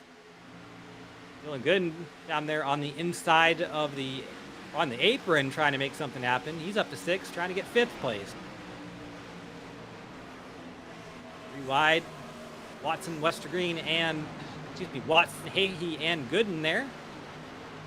Westergreen is side by side with Jake Scarborough and maybe Ty Alkus, not quite yet. Just such a hard ass to pass those cars on the inside line with you don't have all the room to move up and slide up like you need to, but Westergreen is trying his hardest out there, I can guarantee you that. Trying to make something happen with that 89 of Ty Alkus, and might have to get the elbows out here and maybe get a little bit physical. I mean, this is a super speedway almost at this point, but definitely has a lot of short track characteristics to it, and these 3 drivers up at the front are all short trackers, so I think they probably would be used to it. Westergreen on Beers, he might be able to make the move, slide up, not quite. If you slide up, you're going to turn the 19 there, but he cuts in front of Alkus. There was a gap there for about a second. Was not able to fill it just yet. Beers, a little bit. I think he parked the bus there in turn 3, trying to slow down the 9 of Westergreen, and I'm not sure Westergreen is going to be too happy about that one. Got 10 laps to go here. Daniel Gore has returned to the track. He's 13 laps down, maybe trying to do what Noah Brown did last race and help some of his teammates up here at the front. He is right there behind the 10 of Ty McIntosh, so that seems to be exactly what he's going to be doing. Got 9 laps to go here, and let's get a quick word in. We got Ray Bracey coming out of their infield care center. We'll see what he has to say. Bro. Thank you for having that on, Ray. I forgot. I assume you got a copy. Yeah, unfortunate do. end to your race, but tell us about your night. Was not here in half number 1, and looked like the end of your race was due to the front end of 78. Yeah, I think my little intro described the night perfectly. Just was trying to quickly learn what to do, and then I followed everybody's strategy on my team about just taking rights, and I gained a lot of spots. Was in the top 10, and then just got dumped by Dallas. And then, I'm not saying it's his fault. I don't think he meant to do it, but it was just unfortunate that that happened, because that sucks, and now I'm out. I mean, it's pretty simple. It's just this sucks. And I rushed home. I rushed home to get here on time for the second half. I just went to go see a show downtown, then came back here and wanted to hang out with my Redux boys and look at all the cool paints I made. But yeah, and now you know what? The racing's overrated. I just wanted to hang out with you guys. Really, you guys have more fun up here anyway. So I wanted to see what you guys were up to, and you guys were watching a cool race up there. So hopefully We got the good spread tonight. Yeah. This is a cool track. It'd be cool if I was racing it, but otherwise it is pretty fun. Hopefully they don't just let Beers and Ziegel win, because they look like they're just gonna let them do that here. But yeah, I didn't see the first half, but it seems more or less what my teammates were describing what's going on here. So, but yeah, I just wanted to chop in, chop in. I just wanted to come in and say, hey, glad the season's starting. Haven't had a good first 2 races so far. Well, 3 races, I guess. Missed the first. This is the second one, and then I got crashed here. Yeah, I'm talking a lot, so I'll let you guys go back to it. Hey, well, Lester Green, he wrecked himself out on lap 2 of the. Well, he didn't wreck himself out, but he was wrecked out on lap 2 of half number 1, and then popped up here and commentated the rest of the half with us. So if you wanted to, you were more than welcome to stay up here, or if you want to get back down and not listen to our BS anymore, you can do what you want. Oh, no, I'll join you guys. I mean, there's only a few more laps left. Yeah, sure, why not? Yeah. We saw it was Dylan Gooden. He made a big run up there too. He got right up to the side of P2 and was making a run for the lead there, but unfortunately, I don't think that kind of stalled out a little bit. And here's Jake Scarborough trying to do something. Nope, Beers is going to block that too. I think right now the hope for the non-Beers Ziegel kind of run here might be that 75 of Gooden. He's been kind of up there, but Patrick Hahey going 3 wide on him. I'm not sure that's going to be the smart move. But yeah, we asked Wester Green how the racing was out there tonight. His only real frame of reference was practice. But how did you see it? Was it as crazy in the car as it looks from out here? It feels very wild here as they go 4 wide here, for instance. Like, there's just so much room to do stuff, and everybody. It's almost like what Daytona kind of wishes it was, where it has all this crazy like action but still drafting going on. Because if you can team up, I think you could make some moves, but there seems to be like 1 or 2 lines that kind of work. And I know the people who didn't pit that last pit are probably wishing they did, because the tire wear has been noticeable. And so a lot of people, including myself, kind of didn't get that strong start a lot of people with tires did. So tire wear is a factor, and I know the Redux guys were kind of hoping that there was going to be a caution. It still has not come yet, and at this point I don't think it'll help, unfortunately. Yeah, no, we are at 3 to go, coming to 2 to go, and I kind of would say that the battle for second is heated. Well, Dylan Gooden has kind of got it for now. I think it's going to be temporary because Ziegel and Beers have that big draft there on the outside line, and They might be Austin Hilling it here a little bit, giving it the win to those two Fence Line Motorsports cars. But yeah, Scarborough and Gooden have been going at it for the last few laps or so. They can't figure it out between themselves. I think Gooden's actually going to slide up here off of turn number 2. He sure does, and they're wrecking behind him. There goes Sam Boutwell. Very interesting. Well, that's going to be a green-white checker here, which always a great situation. Going to be a completely clean and green-white checker with absolutely no controversy whatsoever, I think. I saw Ty get bumped by McIntosh early on. I didn't see the rest of it, though. I didn't know if that would be enough to cause a caution, but then I'm looking at it now. It's going, he runs into Aaron right after. 48's been involved in a few accidents today. Two-color car, the Skittles machine, which great looking car, I gotta say. But been knocked around a little bit, and let's see what happened there in the replay. Yep, The trying to 48. Oh, the 48, yeah. I know that guy who made that car. It's pretty cool. I bet you do. I bet you know him pretty well. It was Sam that spun out, right? 47, yeah. Sam did spin yes, out, yes. Sam got a little tap from Ty, and he couldn't recover. Oh, those are Who was the teammates in Italian? another race in the league, so that'll be a fun. Oh, actually, all 3 of those are teammates in a certain other league, so. Oh, yeah, that's right. Situation. Aaron Evans not really involved. Wow, Aaron gets plunked in the back from the 52, and then Katia Huckleberry gets right reared from the rear of the 47, which is always a fun situation there, and kind of saved it though. So, not sure if we're going to really see any pit stops. I would have to assume this is going to be a fake out. No, yes, no, they are going to pit. Wow. Oh, wow. Nobody actually going to be. I'm going to assume that Oh, we're going to nobody's see brave. probably 2 tires on at least some of these cars. I think top 10 are all 2 tires.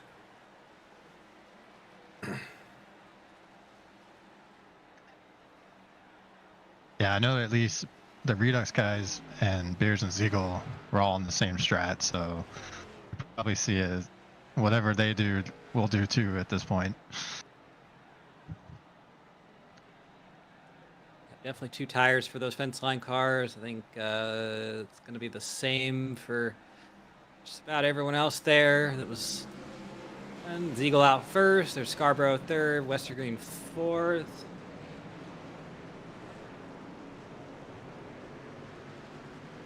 A little bit further on back, I see the 45 of Darren Staff. He's fifth, and then it's Patrick Hahey, which Can you tell how many tires they took? We can guesstimate.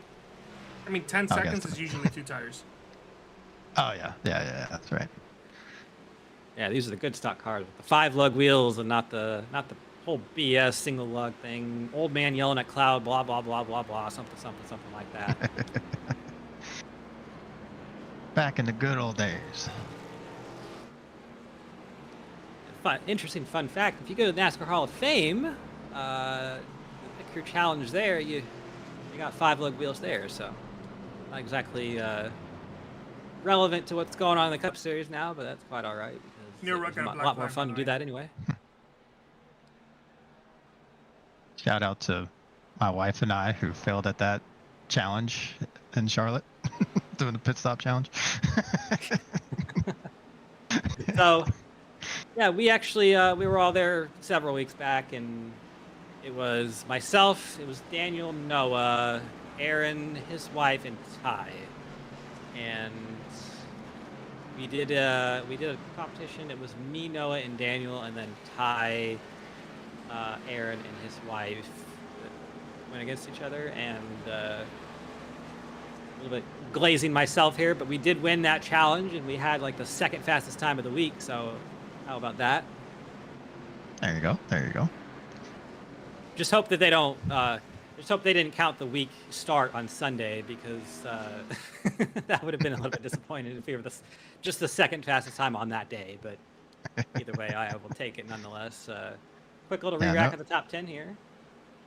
Oh, go ahead. No Cup cars are calling me to join their pit crew. Maybe an ARCA team if they're really desperate. Braden here. Shout out to Braden Laster.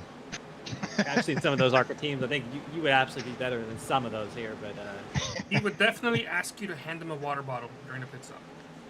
That is very true. quick little re-rack of the top 10. Ziegel, Beers, Scarborough, Westergreen, and Staff. Top 5. Patrick A., Ty Alcus, James Watson, Dylan Gooden, and Dallas Myhand is going to be lining up in 10th here. But our first of one green-white checker. If we get another caution here, that will end the race. So no ARCA rules and no NASCAR rules in effect tonight. Green flag is out. Good restart for that inside line. Eric Ziegel with a little bit of a bump from the 77 with Scarborough. Immediately back up to the top side, which we expected that all caution long. We knew that was going to happen. So it's going to be between the Scarborough and Staff. Those are teammates as well. Here comes Alcus trying to spoil that RK Motorsports party. Not going to be able to do it. Well, actually, yeah, he sure is, because he broke him up just a little bit, and Staff back into the 5th position. I think Ziegel and Beers probably looking pretty good right now for doing exactly that thing that they were doing all race and working with each other. But if Beers can get around Ziegel here with 1 lap to go, it'll be 3 wins out of 3 on the season. Here comes Scarborough to try to not do that. Out of turn number 4. Back to the fight. He was waiting in front of Dallas there. Oh, so did Sam in the back. We got 4 wide, a little bit further on the pack. Oh, They're trying to spinning wreck in the each other. back. They are wrecking each other. Spinning in the back. Nate Hall goes plowing into the side of Dave Carpenter. There's Kinda Jones, Sam Boutwell as well. They're Oh, getting no, loose up no, turn number 2. Scarborough, Ty Alcus, David Westergreen involved there. The rest of them are wrecking. Now it's going to be between the 2 team fence line cars of Ziegel they're and still Beers. They still are wrecking. It is absolutely... Here comes Zach Evans trying to get around James Watson for 3rd. He's got the run. It's going to be between Ziegel and Beers for the win. I think Ziegel's far got enough this. ahead where it's not going to matter. Out of turn number 4, Ziegel gets win number 3 on the season. I believe 3rd place was James Watson. Jack Evans was not able to keep that momentum and get it there, but either way, a good, valiant effort for him through 3 and 4. And my, oh my, what a race. What a finish. I think we wrecked the whole field just about. And that's going to... We're still wrecking the whole field. They still are Nate wrecking. Hall No, is this is a walking replay. his This way. is a replay. Oh, this is a replay. Okay. I would not have been surprised if they were still wrecking the field nonetheless. You need to watch Dave and Nate race for the finish here. Okay, we'll get there. Oh, no, it's fine. Nye McIntosh Oh, looking like a it's modified. Oh. That car is junked. It'll be listed on Facebook Marketplace with a $20,000, I know what I got, offer there for too long. Big hit for Dave Carpenter. Knocked the front end off Oh, that that's a car. huge Knocked the hit. suspension all out of alignment. Scarborough spinning off the backstretch there. There's Peeler Dave with and no Nate at the front end. finish of the night.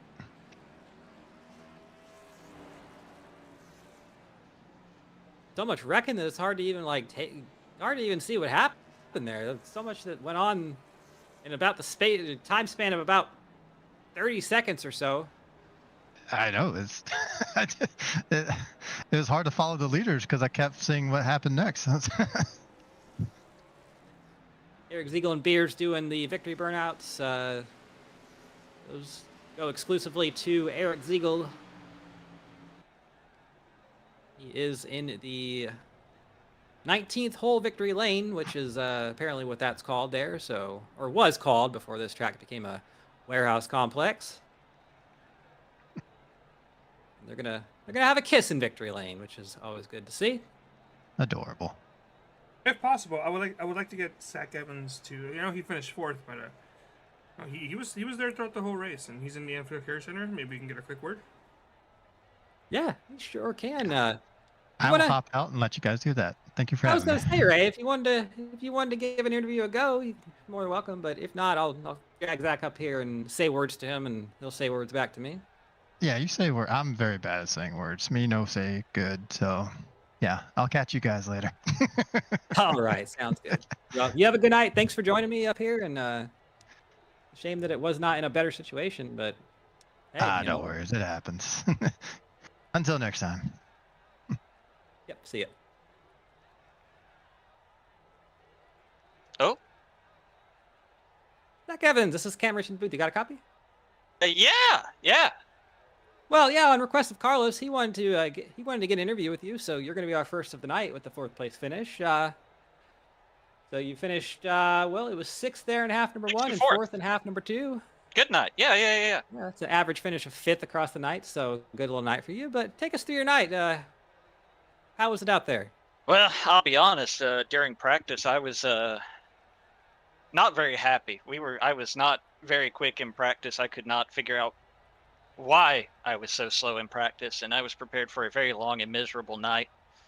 And then the first half, I'm not even really sure what I did to get up there. I don't know if I just committed to the top and just kept picking off guys as they tried to make moves on the bottom or what. But then I was up there running 3rd most of that second half after the caution, and then just tried to make a Hail Mary move on the last lap there and put it in the fence and drop from 3rd to 6th. So that was frustrating, but I can only blame myself for that.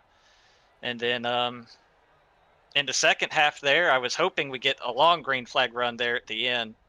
I was going to try and do the fuel gamble, but we didn't. We got another quick caution, and then so at that point it was pretty much, put them up on the dash and see what you can do. And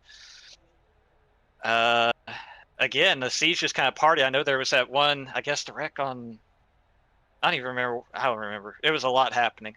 My brain is kind of goo at the moment, if I'm completely honest. But there was a wreck, and I missed it, and I ended up like 6th or something like that, and I was able to get up to 4th there at the end, and I thought I was going to get around James there for 3rd, but he got a good side draft on me, a good run off of 4, and got back to 3rd. So no podiums, but for the point, 6th and 4th is a pretty good. I do gotta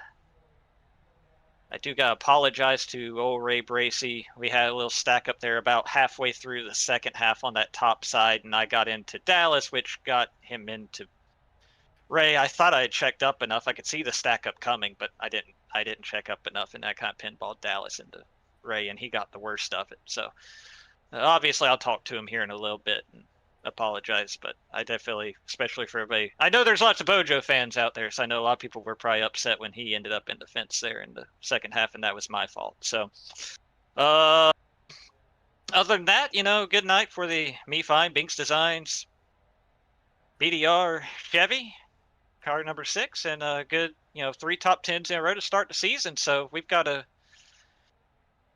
can't ask for a much better start. Obviously it'd be nice to win, but I mean, I don't know if we've got anything for that 19 car, so we'll just keep doing what we're doing.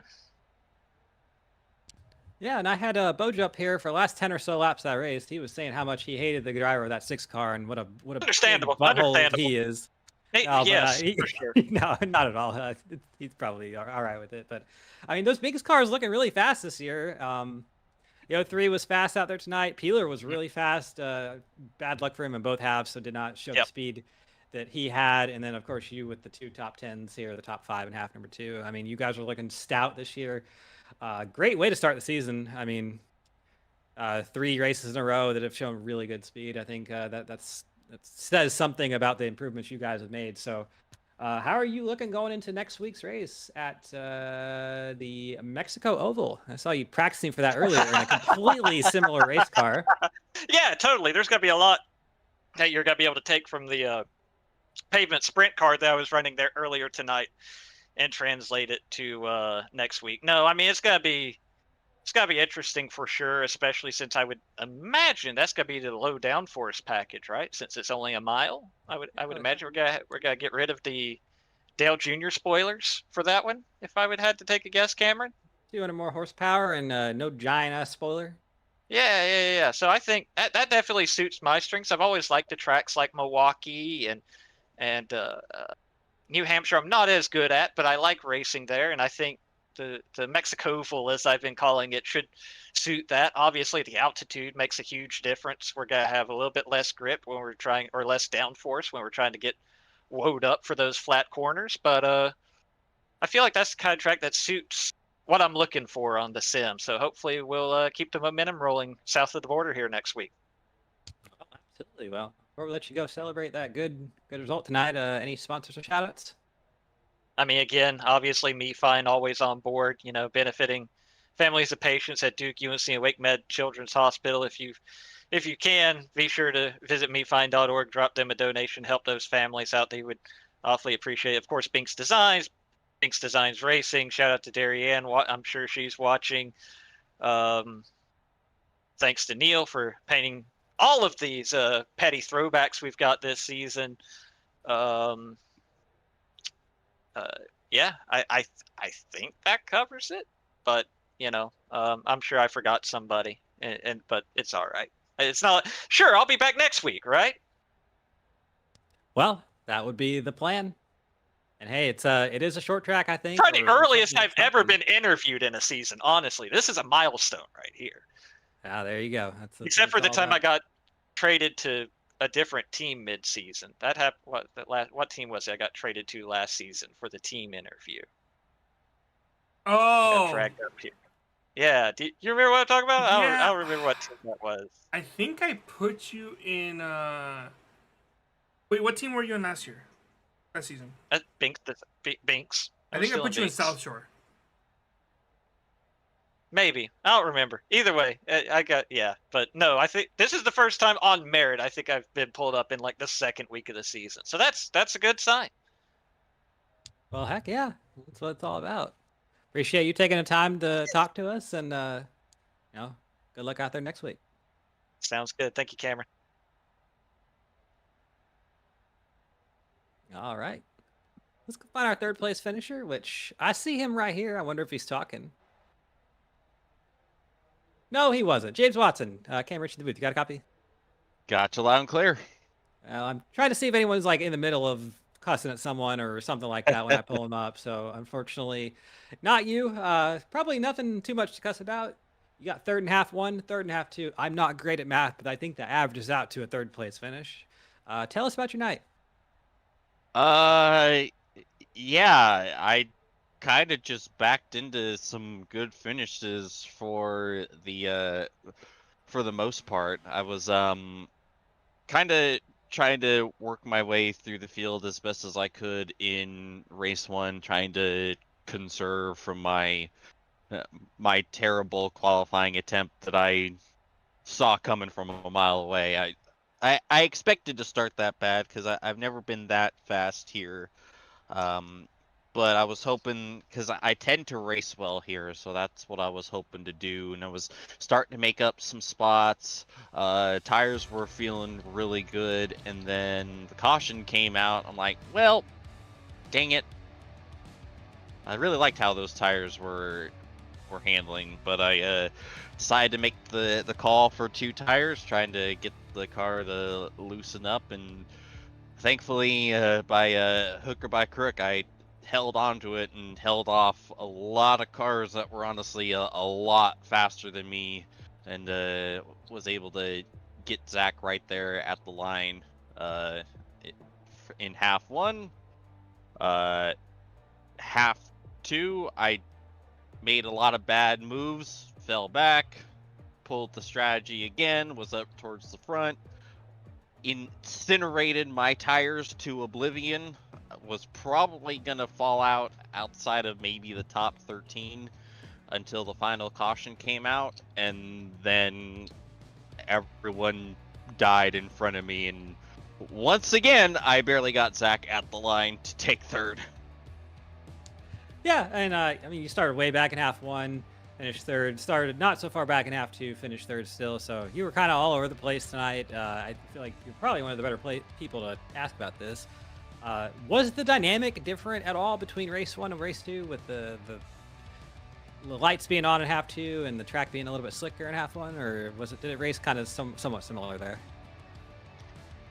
I'd say it was the same but different. In race one, you were having to deal with trying to conserve your tires as best as you could and deal with the lack of grip from the hot track. So everyone was kind of in a big group because you didn't have enough grip to really drive away or make extreme moves. In race two, everyone was packed up because we had a lot more grip and we were able to be a little more aggressive, but it was still hard to make moves. So it was basically the same issue, just in different ways. Right on. Next week, we are at the Autodromo Hermanos Rodriguez Oval, which I think last time I was there, we were in the Porsche Mission R, which is about as different as a race car as you can get from these things, I'm pretty sure. How are you feeling about that one? Not good. Flat tracks are not my specialty, especially in stock cars. And it's probably gonna be really hot and really tight because of it, so I'm not anticipating much, which is why it's really good to put together a race like this, because yeah, next week is not gonna be pleasant. How you say that, we might be talking to you again. You never know. That's sometimes those races where it's like I have no idea what I'm doing, and then somehow you're like in second or maybe even win the race. So we'll see how it goes. I think it's going to be a new thing for everyone. It's going to be the first time OSCA has been there in a stock car sense because it's a new track. We couldn't have raced it last season. So either way, before we let you go, any sponsors or shout outs? Yes, sir. I got to thank everyone at Team Watson Racing Setups. Use code WATSPIN39 for 10% off at checkout. Binks Designs, Carnage Media, Bite Size Sports, Batflip Podcast, Icon Sim Racing Apparel, Inside Lane Productions, ZS Designs and Dizzy V Designs for putting together my paint schemes, and Megan and my folks for watching at home. All right, awesome. Well, appreciate you talking to us tonight. Good job out there on the third place, and hope to be talking to you next week. Yes, sir. Happy to be back in the booth again in this fashion this quickly. Good to see you guys again. Absolutely. All right, rocking and rolling through these. Let's get the 19 up here. Mr. Beers. Talked to him already. He's winner of half number 1. We're going to talk to him again as the half 2 second place. Oh. I got one, but you weren't cussing at somebody. Okay. I was about to, so good thing you stopped. I should have waited about 2 seconds then, because I'm really trying to get someone in the middle of cussing. So I was close. All right, well. It's a 3YTV tradition. Yeah. Either way, I mean, not much to say. Lots to say, but not lots to say at all. You're out here rocking and rolling, racking up the points, stacking bodies, whatever like that. So tell us about that half, too. It looked pretty... Once you got behind Ziegel there, it looked pretty... you guys looked like you worked well together, and you pretty much missed all the fire and brimstone that happened on the last lap there. It was quite hellacious to watch everybody die in some way or fashion, but you guys look pretty stout out there tonight. Yeah, I actually, kind of took it easy the first couple laps of the race, and then everybody was kind of stacking the top, so I figured it would be a good time, to, pick up off a few cars, and got up to like 7th or so, and then on a restart got up to, I think, 4th or something. I don't know for sure. But once Ziegel and I got out front there, it was kind of just, ride, save our stuff. And then, we saw everybody pretty much behind us pit for fuel to make it to the end. So we knew we had to save, and he was doing a good job of keeping up a good pace. And I was saving a good bit. I had about 2 more laps than him towards the end. So then at the end there, I was kind of just pushing him around the racetrack. Tyler Alkus, our other teammate, did a really good job of also kind of, we weren't blocking, but we were just kind of maintaining our line, making sure nobody got in between Ziegel and I, and Alkus was doing a good job of that as well, and kind of just holding our momentum while saving our fuel. Like, I was clutching, probably 7 laps into that run. I was clutching halfway through the, from entry to halfway through the corner, that whole run. So, the pace was definitely down, but towards the end there, I was able to push Ziegel, and then the yellow came out. Then you're thinking of what you want to do for pit strategy. If you want, you definitely want tires, but how much fuel you want and who's going to stay out, what's the restart going to be like. So to come out with, first and second on the restart, we could kind of control our own destiny there. And Ziegel was able to get up in front of me out of 2. I was able to push him a little bit, and I forget. I believe it was Scarborough got underneath us, and he was doing a really good job of side drafting me down the front stretch, and he got in Ziegel's wake through 1 and 2. He pushed up, lost the nose, and that's when the wreck happened. It was kind of funny just watching everybody wreck behind us, but there was one thing I wasn't going to do, and that was leave Eric Ziegel. I wouldn't win the first 2 races of the season without Ziegel, so he definitely deserved the win, and he did a great job. Yeah, absolutely. You guys are working well out there.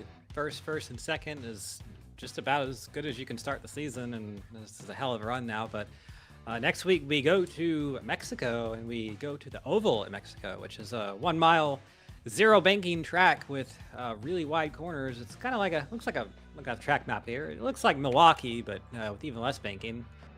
How are you feeling about that one?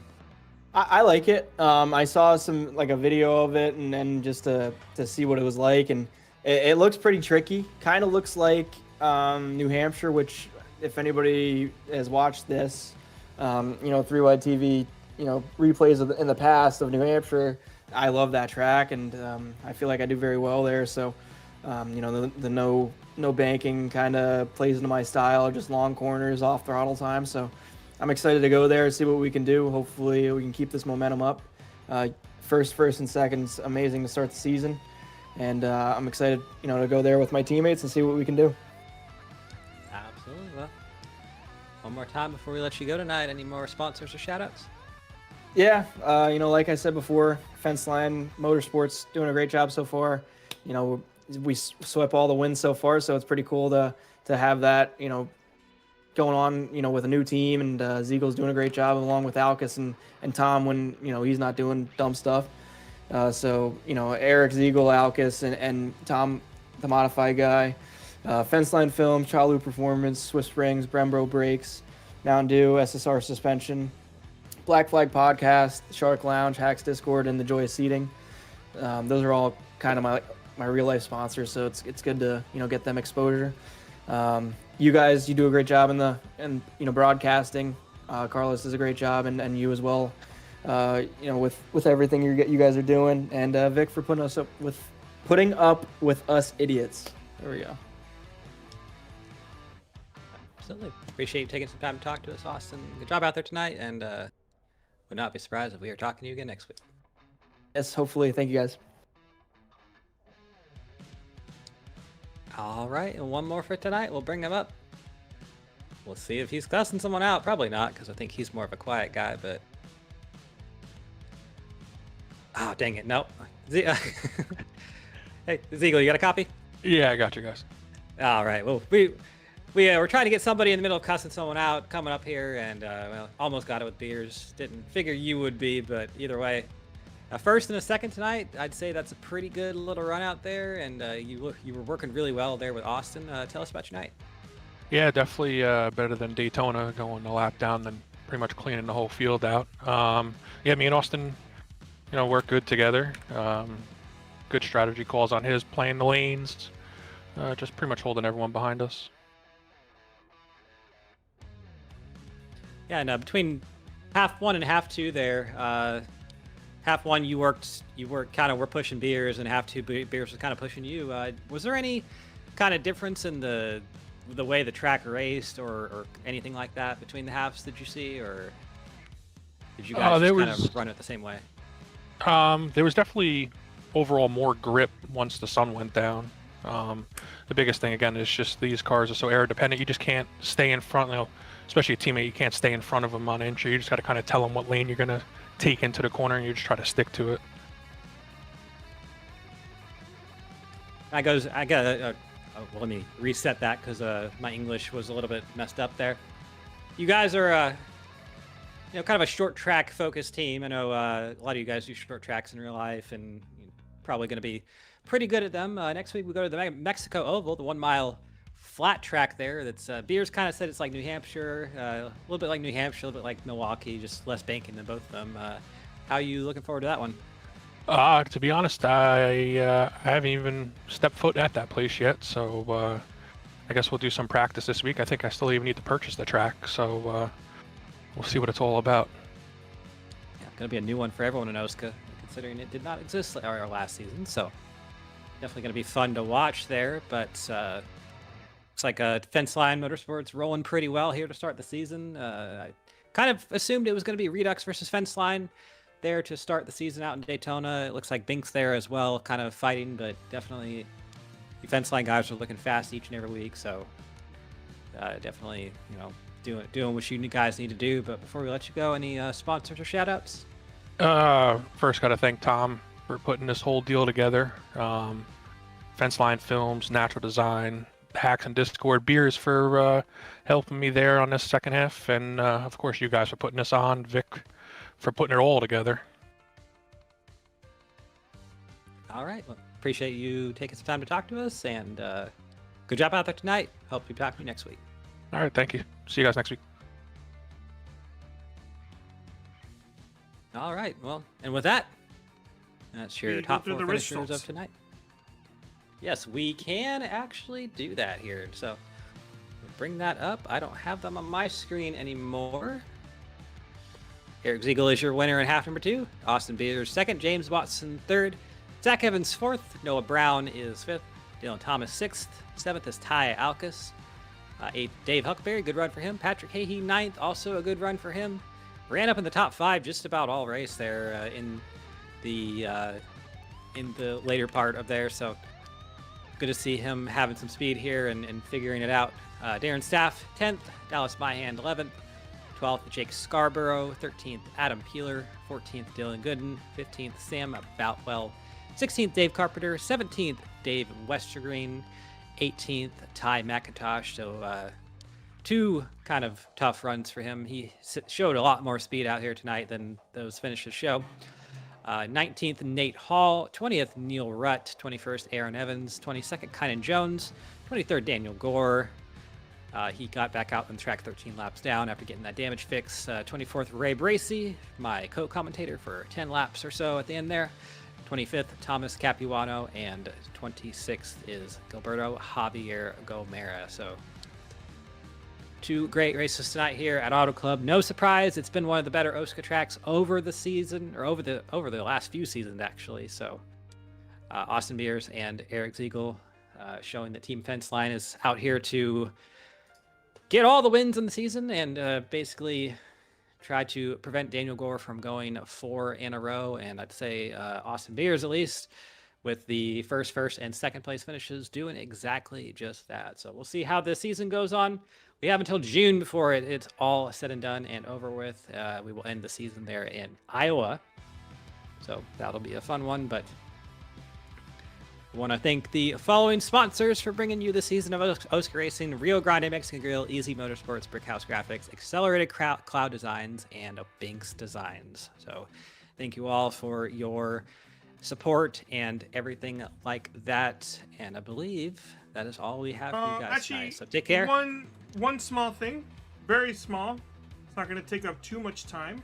We have a special request from James. And we're just gonna bring him in here so he can do his thing. James.